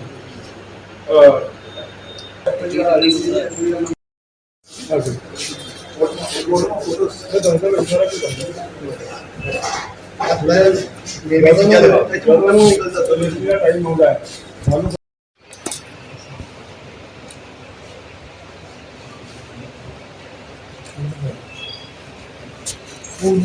ਜਿਹੜੇ ਬੰਦੇ ਨਾਲ ਸੌਦਾ ਹੁੰਦਾ, ਜਿਹੜਾ ਓਨਰ ਹੈ, ਉਹਦਾ ਛਾਗਾ ਬਰਦਰ ਦੁਆ ਆ। ਜ਼ਿਲ੍ਹਾ ਤਰਨਤਾਰਨ ਦੇ ਅਧੀਨ ਆਉਂਦੇ ਪਿੰਡ ਚੌਧਰੀਵਾਲਾ ਨੌਸ਼ਹਿਰਾ ਪੰਨੂਆਂ ਦਾ ਵਸਨੀਕ ਨੌਜਵਾਨ ਅਵਤਾਰ ਸਿੰਘ ਪੁੱਤਰ ਬੂਟਾ ਸਿੰਘ ਘਰੇ ਪੈਦਲ ਯਾਤਰਾ ਕਰਦੇ ਹੋਏ ਚਿੰਤਪੁਰਨੀ ਮਾਤਾ ਦੇ ਜਾਂਦੇ ਹੋਏ ਜਾ ਰਹੇ ਸੀ ਤੇ ਰਾਸਤੇ ਵਿੱਚ ਆਦਮਪੁਰ ਕੋਲ ਪਹੁੰਚੇ ਤਾਂ ਬੰਬੀ ਤੇ ਨਹਾਉਂਦੇ ਹੋਏ ਅਚਾਨਕ ਸ਼ਰਟ ਸੁੱਕਣੇ ਪਾਉਣ ਦੇ ਲਈ ਤਾਰ ਵਿੱਚ ਕਰੰਟ ਆਉਣ ਕਰਕੇ ਨੌਜਵਾਨ ਦੀ ਮੌਤ ਹੋ ਗਈ। ਪਰਿਵਾਰ ਦਾ ਰੋ ਰੋ ਕੇ ਬੁਰਾ ਹਾਲ ਸੀ ਤੇ ਪਿੰਡ ਮੌਤਬਰਾਂ ਅਤੇ ਰਿਸ਼ਤੇਦਾਰਾਂ ਨੇ ਪ੍ਰਸ਼ਾਸਨ ਕੋਲੋਂ ਗਰੀਬ ਪਰਿਵਾਰ ਦੀ ਮਦਦ ਦੀ ਗੁਹਾਰ ਵੀ ਲਗਾਈ ਹੈ। ਇਹ ਜੀ ਝਬਾਲ ਤੋਂ ਚੱਲੇ ਨੇ ਯਾਤਰਾ ਨੂੰ, ਮਾਤਾ ਚਿੰਤਪੁਰਨੀ ਨੂੰ। 16 ਬੱਚੇ ਨੇ, ਗੇਮ ਖੇਡਦੇ ਨੇ ਫੁੱਟਬਾਲ ਦੀ। ਇਹ ਵੀ ਨਾਲ ਸੀ ਉੱਥੇ ਝਬਾਲ, ਮਹਾਰਾਣੀ ਦਾ ਝੰਡਾ ਲੈ ਕੇ ਚੱਲੇ ਆ। 31 ਤਰੀਕ ਨੂੰ ਝਬਾਲ ਤੁਰੇ ਤੜਕੇ 4 ਵਜੇ। ਇਹ ਪਹੁੰਚਦੇ ਇੱਕ ਚਲੇ ਗਏ ਆ ਠਠਿਆਰ ਪਿੰਡ ਆ ਆਦਮਪੁਰ ਤੋਂ ਗਾੜੀ, ਉੱਥੇ ਜਾ ਕੇ ਠਹਿਰੇ ਆ ਸਵਖਤੇ 10 ਵਜੇ। ਉੱਥੋਂ ਇਸ ਵੇਲੇ ਤੁਰ ਲੱਗੇ, ਇਹਨਾਂ ਦੀ ਜਿਹੜੀ ਸ਼ਰਟ ਆ ਉਹ ਡਿੱਗ ਕੇ ਤੇ ਤਾਰ ਤੇ ਡਿੱਗ ਪਈ ਆ। ਤਾਰ ਤੋਂ ਡਿੱਗਣ ਇਹਨੂੰ ਨਾਲ ਦੇ ਅੰਦਰ ਪਿਆ ਰਿਹਾ, ਸ਼ਰਟ ਹੋਰ ਲੈ ਲਾਂਗੇ ਆਪਾਂ, ਪਰ ਨਹੀਂ ਜਦੋਂ ਇਕੱਠੀ ਹੋਵੇ ਨਹੀਂ ਢੋ ਮੇਲਾ ਲੱਗਦਾ। ਇਹ ਫਿਰ ਭੱਜ ਕੇ ਗਿਆ ਦੂਜੀ ਮੰਜ਼ਿਲ 'ਤੇ। ਦੂਜੀ ਮੰਜ਼ਿਲ ਤੋਂ ਜਾ ਕੇ ਉੱਥੇ ਰਿਮ ਪਿਆ ਸੀ ਪੈਪ ਲੋਹੇ ਦੀ, ਪੈਪ ਨਾਲ ਸ਼ਲਟ ਫੜ ਲੱਗਾ। ਸ਼ਲਟ ਫੜਦਾ ਯਾਰ ਵੋਲਟ ਕੇ ਵੀ ਆਪਣਾ ਜਿਸ 'ਚ ਕਰੰਟ ਆ ਰਹਾ ਸਭ ਤੋਂ ਸਪਰੈਡ ਲਾਈਨ ਉਹਦੇ ਨਾਲ ਇਹਦੀ ਡੈਥ ਹੋ ਗਈ ਲੱਗਣ ਨਾਲ। ਕਿੰਨੀ ਇਹਦੀ ਉਮਰ ਸੀ, ਵਿਆਹ ਸੀ ਜਾਂ ਕੁਆਰਾ ਸੀ? ਇਹ 18 ਸਾਲ ਦਾ ਜੀ। ਕੀ ਨਾਮ ਸੀ ਇਹਦਾ? ਅਵਤਾਰ ਸਿੰਘ ਸਨ of ਬੂਟਾ ਸਿੰਘ। ਪ੍ਰਸ਼ਾਸਨ ਕੋਲ ਕੀ ਮੰਗ ਕਰਦੇ? ਸਰ ਕੋਲ ਮੈਂ ਇਹੋ ਮੰਗ ਕਰੂੰਗਾ ਗਵਰਨਮੈਂਟ ਕੋਲ ਕਿ ਬਹੁਤ ਮੰਦਾ ਹਾਲ ਆ, ਰਸ਼ਕਾ ਵਾ ਕੇ ਦਿਹਾੜੀ ਕਰਦੇ ਗਰੀਬ ਪਰਿਵਾਰ ਹੈ, ਗਰੀਬ ਬਹੁਤ। ਇਹਨਾਂ ਦੀ ਮੈਂ ਹੱਥ ਜੋੜ ਕੇ ਬੇਨਤੀ ਮਹਿਕਮੇ ਨੂੰ ਕਰਾਂਗਾ, ਇਹਨਾਂ ਨੂੰ ਕੁਛ ਤੋਂ ਕੁਛ ਡੀਸੀ ਸਾਹਿਬ ਨੂੰ ਮੇਰੀ ਬੇਨਤੀ ਹੈ ਇਹਨਾਂ ਨੂੰ ਕੁਛ ਮਹੱਲੇ ਸਾਥਾਂ ਦੇ ਵਿੱਚੋਂ ਆਪਣੇ ਜੋ ਕੋਟਾ ਉਹਦੇ ਵਿੱਚੋਂ ਗ੍ਰਾਂਟ ਦਿੱਤੀ ਜਾਏ। ਹਰਪਾਲ ਸਿੰਘ ਸਰਪੰਚ ਚੌਧਰੀ ਵਾਲਾ ਜੀ। ਕੀ ਕਹਿਣਾ ਚਾਹੁੰਦੇ ਹੋ ਤੁਹਾਡੇ ਇੱਕ ਨੌਜਵਾਨ ਦੀ? ਇਹ ਜੀ ਬਹੁਤ ਗਰੀਬ ਆਦਮੀ, ਬਹੁਤ ਜਵਾਨ ਹੈ ਲੜਕਾ, ਬਹੁਤ ਬੀਬਾ ਸੀ, ਹੋਣਹਾਰ ਬੱਚਾ ਹੈਗਾ, ਬਹੁਤ ਧੱਕਾ ਹੋਇਆ। ਪ੍ਰਸ਼ਾਸਨ ਕੀ ਕਹਿਣਾ ਚਾਹੁੰਦੇ? ਪ੍ਰਸ਼ਾਸਨ ਨੂੰ ਉਹਨਾਂ ਗਰੀਬਾਂ ਦੀ ਮਦਦ ਕਰਨੀ ਚਾਹੀਦੀ ਹੈ ਜੀ। ਪਿਛਲੀਆਂ ਸਰਕਾਰਾਂ ਦੀਆਂ ਗਲਤ ਨੀਤੀਆਂ ਕਾਰਨ ਪੰਜਾਬ ਅੰਦਰ 14,000 ਅਣਅਧਿਕਾਰਿਤ ਕਲੋਨੀਆਂ ਬਣੀਆਂ। ਇਹ ਕਲੋਨੀਆਂ ਬਣਾਉਣ ਮੌਕੇ ਆਮ ਲੋਕਾਂ ਦੀ ਸਹੂਲਤ ਦਾ ਕੋਈ ਧਿਆਨ ਨਹੀਂ ਰੱਖਿਆ ਗਿਆ, ਜਿਸ ਕਾਰਨ ਲੋਕਾਂ ਨੂੰ ਭਾਰੀ ਮੁਸ਼ਕਲਾਂ ਦਾ ਸਾਹਮਣਾ ਕਰਨਾ ਪੈ ਰਿਹਾ ਹੈ। ਮੁੱਖ ਮੰਤਰੀ ਸਰਦਾਰ ਭਗਵੰਤ ਸਿੰਘ ਮਾਨ ਦੀ ਅਗਵਾਈ ਹੇਠਲੀ ਸੂਬਾ ਸਰਕਾਰ ਆਮ ਲੋਕਾਂ ਨੂੰ ਬਿਹਤਰ ਬੁਨਿਆਦੀ ਸਹੂਲਤਾਂ ਮੁਹੱਈਆ ਕਰਵਾਉਣ ਲਈ ਨਵੀਂ ਨੀਤੀ ਲਿਆ ਰਹੀ ਹੈ। ਪੀਜੀਆਈ ਚੰਡੀਗੜ੍ਹ ਦੇ ਪ੍ਰਬੰਧਕਾਂ ਵੱਲੋਂ ਪੰਜਾਬ ਦੇ ਲੋਕਾਂ ਦਾ ਇਲਾਜ ਨਾ ਕਰਨ ਸੰਬੰਧੀ ਪੁੱਛੇ ਸਵਾਲਾਂ ਦੇ ਜਵਾਬ ਵਿੱਚ ਕੈਬਨਿਟ ਮੰਤਰੀ ਨੇ ਕਿਹਾ ਕਿ ਪੰਜਾਬ ਸਰਕਾਰ ਸਿਹਤ ਅਤੇ ਸਿੱਖਿਆ ਨੂੰ ਮੋਹਰੀ ਮੰਨ ਕੇ ਚੱਲ ਰਹੀ ਹੈ। ਮੈਂ ਭਗਵੰਤ ਮਾਨ ਜੀ ਦੇ ਦਿਸ਼ਾ ਨਿਰਦੇਸ਼ਾਂ ਮੁਤਾਬਕ ਜੋ ਉਹਨਾਂ ਨੇ ਮੈਨੂੰ ਜ਼ਿਲ੍ਹਾ ਫਤਿਹਗੜ੍ਹ ਸਾਹਿਬ ਦਾ ਔਰ ਜ਼ਿਲ੍ਹਾ ਮੁਕਤਸਰ ਸਾਹਿਬ ਦਾ ਇੰਚਾਰਜ ਲਗਾ ਕੇ ਭੇਜਿਆ ਗਵਰਨਮੈਂਟ ਦੇ ਐਡਮਿਨਿਸਟ੍ਰੇਸ਼ਨ ਦੇ ਕੰਮਾਂ ਨੂੰ ਰਿਵਿਊ ਕਰਨ ਦੇ ਲਈ, ਉਹਦੇ ਤਹਿਤ ਅੱਜ ਸ਼੍ਰੀ ਫਤਿਹਗੜ੍ਹ ਸਾਹਿਬ ਦੇ ਵਿੱਚ ਆਇਆ। ਸਾਰੀ ਡਿਸਟ੍ਰਿਕਟ ਐਡਮਿਨਿਸਟ੍ਰੇਸ਼ਨ ਨੇ ਹੁਣ ਤੱਕ ਦੇ ਜਿਹੜੇ ਕੰਮ ਨੇ ਉਹਨਾਂ ਦੇ ਬਾਰੇ ਡਿਸਕਸ਼ਨ ਹੋਈ ਹੈ, ਉਹਨਾਂ ਦਾ ਰਿਵਿਊ ਹੈ ਜਿਹੜਾ ਉਹ ਹੋਇਆ। ਅਗਲੇ ਟਾਰਗੇਟਸ ਨੇ ਜਿਹੜੇ ਉਹ ਡਿਸਕਸ ਕੀਤੇ ਨੇ ਤਾਂ ਕਿ ਕਿਸ ਤਰੀਕੇ ਦੇ ਨਾਲ ਸਰਕਾਰ ਦੇ ਭਗਵੰਤ ਮਾਨ ਜੀ ਦੇ ਜੋ ਲੋਕ ਪੱਖੀ ਫੈਸਲੇ ਨੇ ਉਹਨਾਂ ਨੂੰ ਲੋਕਾਂ ਤੱਕ ਪਹੁੰਚਾਇਆ ਜਾ ਸਕੇ। ਲੋਕਾਂ ਨੂੰ ਗੁੱਡ ਗਵਰਨੈਂਸ ਹੈ ਜਿਹੜੀ ਉਹ ਹੈਸਲ ਫ੍ਰੀ ਗਵਰਨੈਂਸ ਹੈ ਜਿਹੜੀ ਉਹ ਦਿੱਤੀ ਜਾ ਸਕੇ। ਸਾਰੇ ਇਸ਼ੂਜ਼ ਦੇ ਉੱਪਰ ਡਿਸਕਸ਼ਨ ਹੋਈ ਹੈ ਔਰ ਬੜੇ ਡਿਟੇਲ ਦੇ ਵਿੱਚ ਡਿਸਕਸ਼ਨ ਹੋਈ ਹੈ। ਇਹ ਮੀਟਿੰਗਸ ਨੇ ਜਿਹੜੀਆਂ ਇਹ ਪੀਰੀਓਡਿਕਲੀ ਹੁੰਦੀਆਂ ਰਹਿਣਗੀਆਂ ਔਰ ਮੇਰੀ ਫਤਿਹਗੜ੍ਹ ਸਾਹਿਬ ਦੇ ਲੋਕਾਂ ਨੂੰ ਵੀ ਚੁਣੇ ਹੋਏ ਨੁਮਾਇੰਦਿਆਂ ਨੂੰ ਵੀ ਸਾਰਿਆਂ ਨੂੰ ਬੇਨਤੀ ਹੈ ਕਿ ਜਿੰਨੇ ਪਬਲਿਕ ਦੇ ਇਸ਼ੂਜ਼ ਨੇ ਉਹ ਤੁਸੀਂ ਐਡਮਿਨਿਸਟ੍ਰੇਸ਼ਨ ਦੇ ਰਾਹੀਂ ਆਪਣੇ ਚੁਣੇ ਹੋਏ ਨੁਮਾਇੰਦਿਆਂ ਦੇ ਰਾਹੀਂ ਤੁਸੀਂ ਸਰਕਾਰ ਦੇ ਧਿਆਨ ਦੇ ਵਿੱਚ ਲੈ ਕੇ ਆਓ ਔਰ ਸਰਕਾਰ ਉਹਨਾਂ ਦਾ ਹਰ ਮਸਲਾ ਸੰਜੀਦਗੀ ਦੇ ਨਾਲ ਵਚਨਬੱਧ ਤਰੀਕੇ ਦੇ ਨਾਲ ਉਹਨਾਂ ਨੂੰ ਪੂਰਨ ਕਰਨ ਦੇ ਲਈ ਵਚਨਬੱਧ ਹੈ। ਸਰ ਇੱਕ ਪੀਜੀਆਈ ਦਾ ਇਸ਼ੂ ਆਇਆ ਜੋ ਵੀ ਟ੍ਰੀਟਮੈਂਟ ਬੰਦ ਕਰਤੀ ਹੈ ਪੰਜਾਬ ਦੇ ਪੇਸ਼ੈਂਟ ਵੀ ਆਮ ਸਰਕਾਰ ਨੇ ਪੇਮੈਂਟ ਨਹੀਂ ਕੀਤੀ ਹੈਗੀ, ਕੀ ਸਟੇਟਸ? ਦੇਖੋ ਇਸ ਤਰ੍ਹਾਂ ਕਿ ਅੱਜ ਵੀ ਸਵੇਰੇ ਇਹ ਡਿਸਕਸ਼ਨ ਹੈ ਜਿਹੜੀ ਉਹ ਗਵਰਨਮੈਂਟ ਲੈਵਲ ਦੇ ਉੱਪਰ ਹੋਈ ਹੈ। ਇਹ ਖਬਰ ਜਿਹੜੀ ਤੁਸੀਂ ਗੱਲ ਕਰ ਰਹੇ ਹੋ ਅੱਜ ਟ੍ਰਿਬਿਊਨ ਦੇ ਵਿੱਚ ਮੈਂ ਵੀ ਪੜ੍ਹੀ ਹੈ। ਸਰਕਾਰ ਇਹਦੇ ਲਈ ਬੜੀ ਸੰਜੀਦਾ ਹੈ। ਹੁਣ ਐਕਚੁਅਲੀ ਅਨਫੋਰਚੂਨੇਟਲੀ ਹੋਇਆ ਕੀ ਹੈ ਕਿ ਪਿਛਲੀਆਂ ਸਮੇਂ ਦੇ ਵਿੱਚ ਸਰਕਾਰਾਂ ਦੇ ਵਿੱਚ ਸਕੀਮਾਂ ਬਣ ਜਾਂਦੀਆਂ ਸੀਗੀਆਂ, ਪਾਲਿਸੀਜ਼ ਲਾਂਚ ਹੋ ਜਾਂਦੀਆਂ ਸੀਗੀਆਂ, ਪਰ ਉਹਦੀ ਇੰਪਲੀਮੈਂਟੇਸ਼ਨ ਕਿਉਂ ਨਹੀਂ ਹੋਈ ਹੈਗੀ। ਪਿਛਲੇ ਜੇ ਮੈਂ ਤੁਹਾਨੂੰ ਥੋੜ੍ਹਾ ਜਿਹਾ ਇਹਦੇ ਬੈਕਗਰਾਊਂਡ ਦੇ ਵਿੱਚ ਲੈ ਕੇ ਜਾਵਾਂ ਤਾਂ ਸ਼ਾਇਦ ਕੋਈ 8-7 ਮਹੀਨੇ ਸਾਲ ਪਹਿਲਾਂ ਸਰਕਾਰ ਬਣਨ ਤੋਂ ਪਹਿਲਾਂ ਇਹ ਇਸ਼ੂਜ਼ ਵੀ ਆਏ ਸੀਗੇ ਕਿ ਜਿੱਥੇ ਆਈ ਥਿੰਕ ਕੁਝ ਜਿਹੜੇ ਐਲੀਜੀਬਲ ਨਹੀਂ ਸੀਗੇ ਉਹਨਾਂ ਨੇ ਵੀ ਕਲੇਮ ਹੈ ਜਿਹੜਾ ਉਹ ਕੀਤਾ ਸੀਗਾ। ਸੋ ਇਹ ਸਾਰੀਆਂ ਚੀਜ਼ਾਂ ਦੇ ਵਿੱਚ ਹਿਕਅਪ ਕੀ ਹੈ ਉਹ ਆਪਣਾ ਜਿਹੜੇ ਸਾਡਾ ਹੈਲਥ ਡਿਪਾਰਟਮੈਂਟ ਹੈ ਉਹਦੇ ਵੱਲੋਂ ਟੇਕਅਪ ਕੀਤਾ ਜਾ ਰਿਹਾ ਹੈ। ਬਟ ਰੈਸਟ ਅਸ਼ੋਰਡ ਜਿਸ ਤਰੀਕੇ ਦੇ ਨਾਲ ਪੰਜਾਬ ਸਰਕਾਰ ਦਾ ਭਗਵੰਤ ਮਾਨ ਜੀ ਦਾ ਹੈਲਥ ਔਰ ਐਜੂਕੇਸ਼ਨ ਦੇ ਪ੍ਰਤੀ ਕਮਿਟਮੈਂਟ ਔਰ ਡੈਡੀਕੇਸ਼ਨ ਹੈਗੀ ਸਾਡੀ, ਜਿੱਥੇ ਅਸੀਂ ਆਮ ਆਦਮੀ ਕਲੀਨਿਕ ਮੁਹੱਲਾ ਕਲੀਨਿਕ ਦੀ ਤਰਜ਼ ਦੇ ਉੱਪਰ ਖੋਲ੍ਹਣ ਦੇ ਲਈ ਸਰਕਾਰ ਵਚਨਬੱਧ ਹੈ। ਇਹ ਜਿਹੜੇ ਇਸ਼ੂਜ਼ ਨੇ ਜਾਂ ਲੈਪਸਿਸ ਨੇ ਇਹ ਬੜੀ ਹੀ ਜਲਦੀ ਹੀ ਦੂਰ ਹੋ ਜਾਣਗੇ। ਮੋਗਾ ਨੇੜਲੇ ਪਿੰਡ ਰੋਤਾ ਸਥਿਤ ਦਸ਼ਮੇਸ਼ ਪਬਲਿਕ ਸਕੂਲ ਵਿੱਚ ਅੱਜ ਬੱਚਿਆਂ ਨੂੰ ਪੰਜਾਬੀ ਵਿਰਸੇ ਨਾਲ ਜੋੜਨ ਦੇ ਮਕਸਦ ਨਾਲ ਤੀਆਂ ਦਾ ਤਿਉਹਾਰ ਮਨਾਇਆ ਗਿਆ। ਇਸ ਮੌਕੇ ਤੇ ਗੱਲਬਾਤ ਕਰਦਿਆਂ ਸਕੂਲ ਪ੍ਰਿੰਸੀਪਲ ਵੀਨਾ ਅਰੋੜਾ ਨੇ ਕਿਹਾ ਹੈ ਕਿ ਬੱਚਿਆਂ ਨੂੰ ਪੜ੍ਹਾਈ ਦੇ ਨਾਲ-ਨਾਲ ਪੁਰਾਤਨ ਤਿਉਹਾਰਾਂ ਦਾ ਗਿਆਨ ਵੀ ਹੋਣਾ ਚਾਹੀਦਾ ਹੈ। ਮੇਰਾ ਨਾਮ ਮਨਵੀਰ ਕੌਰ ਹੈ। ਮੰਮੀ ਜੀ ਜੋ ਜਾਣਕਾਰੀ ਹੈ ਤੀ ਦਾ ਤਿਉਹਾਰ ਮਨਾਇਆ, ਕੀ ਕਹਿਣਾ ਚਾਹੋਗੇ ਇਸ ਖੁਸ਼ੀ ਦੇ ਮਾਹੌਲ ਤੋਂ? ਅਸੀਂ ਦਸ਼ਮੇਸ਼ ਪਬਲਿਕ ਸਕੂਲ ਤੇ ਟੱਚ ਸਕਾਈ ਆਈਲੈਟਸ ਇੰਸਟੀਚਿਊਟ ਦੀਆਂ ਵਿਦਿਆਰਥਣਾਂ ਹਾਂ। ਇਹ ਤਿਉਹਾਰ ਸਾਉਣ ਮਹੀਨੇ ਵਿੱਚ ਬੁੜੀਆਂ ਗਿੱਧਾ ਪਾਉਂਦੀਆਂ ਹਨ ਤੇ ਪੀਂਘਾਂ ਝੂਟਦੀਆਂ ਹਨ। ਇਹ ਤਿਉਹਾਰ ਪੰਜਾਬ ਵਿੱਚ ਬੜਾ ਹੀ ਮਹੱਤਵਪੂਰਨ ਤਿਉਹਾਰ ਮੰਨਿਆ ਜਾਂਦਾ ਹੈ। ਤੁਸੀਂ ਅੱਜ ਕਿੱਦਾਂ ਖੁਸ਼ੀ ਜ਼ਾਹਰ ਕੀਤੀ? ਅਸੀਂ ਗਿੱਧਾ ਪਾਇਆ, ਇੱਥੋਂ ਤੱਕ ਕਿ ਮੀਂਹ ਦੇ ਵਿੱਚ ਵੀ ਕੁੜੀਆਂ ਨੇ ਪਿੰਗਾ ਝੁੱਟੀਆਂ, ਘੱਗਰੇ ਪਾਏ, ਟਿੱਕੇ ਸਜਾਏ, ਕਿਉਂਕਿ ਇਹ ਸ਼ਿੰਗਾਰ ਪੰਜਾਬ ਵਿੱਚ ਸਾਉਣ ਦੇ ਮਹੀਨੇ ਵਿੱਚ ਬਹੁਤ ਹੀ ਜ਼ਿਆਦਾ ਇੰਪੋਰਟੈਂਟ ਮੰਨਿਆ ਜਾਂਦਾ ਹੈ। ਤੁਸੀਂ ਨੌਜਵਾਨ ਪੀੜ੍ਹੀ ਨੂੰ ਕੀ ਕਹਿਣਾ ਚਾਹੋਗੇ ਜਿਹੜੀ ਅੱਜ ਕੱਲ੍ਹ ਨਸ਼ੇ ਦੇ ਨਾਲ ਗਰਕਦੀ ਜਾ ਰਹੀ ਹੈ? ਮੈਂ ਨੌਜਵਾਨ ਪੀੜ੍ਹੀ ਨੂੰ ਇਹ ਕਹਿਣਾ ਚਾਹੂੰਗੀ ਕਿ ਨਸ਼ਾ ਕਰਨ ਦੇ ਬਾਵਜੂਦ ਤੁਸੀਂ ਆਪਣਾ ਜਿਹੜਾ ਨਸ਼ੇ ਤੇ ਪੈਸਾ ਵੇਸਟ ਕਰਦੇ ਹੋ, ਉਹ ਪੰਜਾਬ ਦੇ ਤਿਉਹਾਰਾਂ ਤੇ ਪੈਸਾ ਵੇਸਟ ਕਰੋ, ਜਿਸ ਨਾਲ ਕਿ ਆਪਾਂ ਆਪਦੇ ਕਲਚਰ ਨੂੰ ਬਚਾ ਸਕੀਏ। ਤੀਆਂ ਦਾ ਤਿਉਹਾਰ ਸਾਵਣ ਦੇ ਮਹੀਨੇ ਵਿੱਚ ਮਨਾਇਆ ਜਾਂਦਾ ਹੈ। ਇਸ ਵਿੱਚ ਪੇਕਿਆਂ ਤੋਂ ਕੁੜੀਆਂ ਆਉਂਦੀਆਂ ਨੇ। ਇਹਨਾਂ ਦਿਨਾਂ ਦੇ ਵਿੱਚ ਕੁੜੀਆਂ ਨੂੰ ਆਪਸ ਵਿੱਚ ਮਿਲਣ ਦਾ ਚਾਅ ਹੁੰਦਾ ਹੈ। ਇਸ ਕਰਕੇ ਮੈਨੂੰ ਬਹੁਤ ਸ਼ੌਂਕ ਹੈ ਕਿ ਛੋਟੀਆਂ ਕੁੜੀਆਂ ਨੂੰ ਵੀ ਪਤਾ ਲੱਗੇ ਵੀ ਤੀਆਂ ਕੀ ਚੀਜ਼ ਨੇ। ਕੁੜੀਆਂ ਨੂੰ ਗਿੱਧਾ ਸਿਖਾਇਆ ਜਾਂਦਾ ਹੈ, ਭੰਗੜਾ ਪਾਇਆ ਜਾਂਦਾ ਹੈ। ਉਹਨਾਂ ਨੂੰ ਆਪਣੇ ਜਿਹੜੇ ਜਜ਼ਬਾਤ ਹੁੰਦੇ ਨੇ ਖੁੱਲ੍ਹ ਕੇ ਪ੍ਰਗਟ ਕਰਨ ਦਾ ਸ਼ੌਂਕ ਹੁੰਦਾ ਉਹਨਾਂ ਵਿੱਚ। ਉਹ ਤੀਆਂ ਵਿੱਚ ਆਪਣੇ ਸੱਸਾਂ ਦੇ, ਜਠਾਣੀਆਂ ਦੇ, ਦਰਾਣੀਆਂ ਦੇ, ਸਾਰਿਆਂ ਦੇ ਆਪਣੇ ਜੋ ਵੀ ਆਪਦੇ ਜਜ਼ਬਾਤ ਹੁੰਦੇ ਨੇ ਪੇਸ਼ ਕਰਦੀਆਂ ਨੇ। ਕੀ ਕਹਿਣਾ ਚਾਹੋਗੇ ਅੱਜ ਕੱਲ੍ਹ ਦੀ ਪੀੜ੍ਹੀ ਨੂੰ? ਅੱਜ ਕੱਲ੍ਹ ਦੀ ਕੁੜੀ ਨੂੰ ਮੇਰੇ ਹਿਸਾਬ ਤਾਂ ਮੋਬਾਈਲਾਂ ਤੋਂ ਬਚਾਉਣ ਲਈ ਇਹ ਚੀਜ਼ਾਂ ਦਾ ਹੋਣਾ ਬਹੁਤ ਜ਼ਰੂਰੀ ਹੈ। ਤੇਜ਼ਧਾਰ ਹਥਿਆਰ ਦਿਖਾ ਕੇ ਕਰਦੇ ਸਨ ਲੁੱਟ ਖੋਹ ਦੀਆਂ ਵਾਰਦਾਤਾਂ। ਥਾਣਾ ਡਿਵੀਜ਼ਨ 1 ਤੇ 2 ਦੀ ਪੁਲਿਸ ਨੇ 4 ਦੋਸ਼ੀ ਕਾਬੂ ਕੀਤੇ।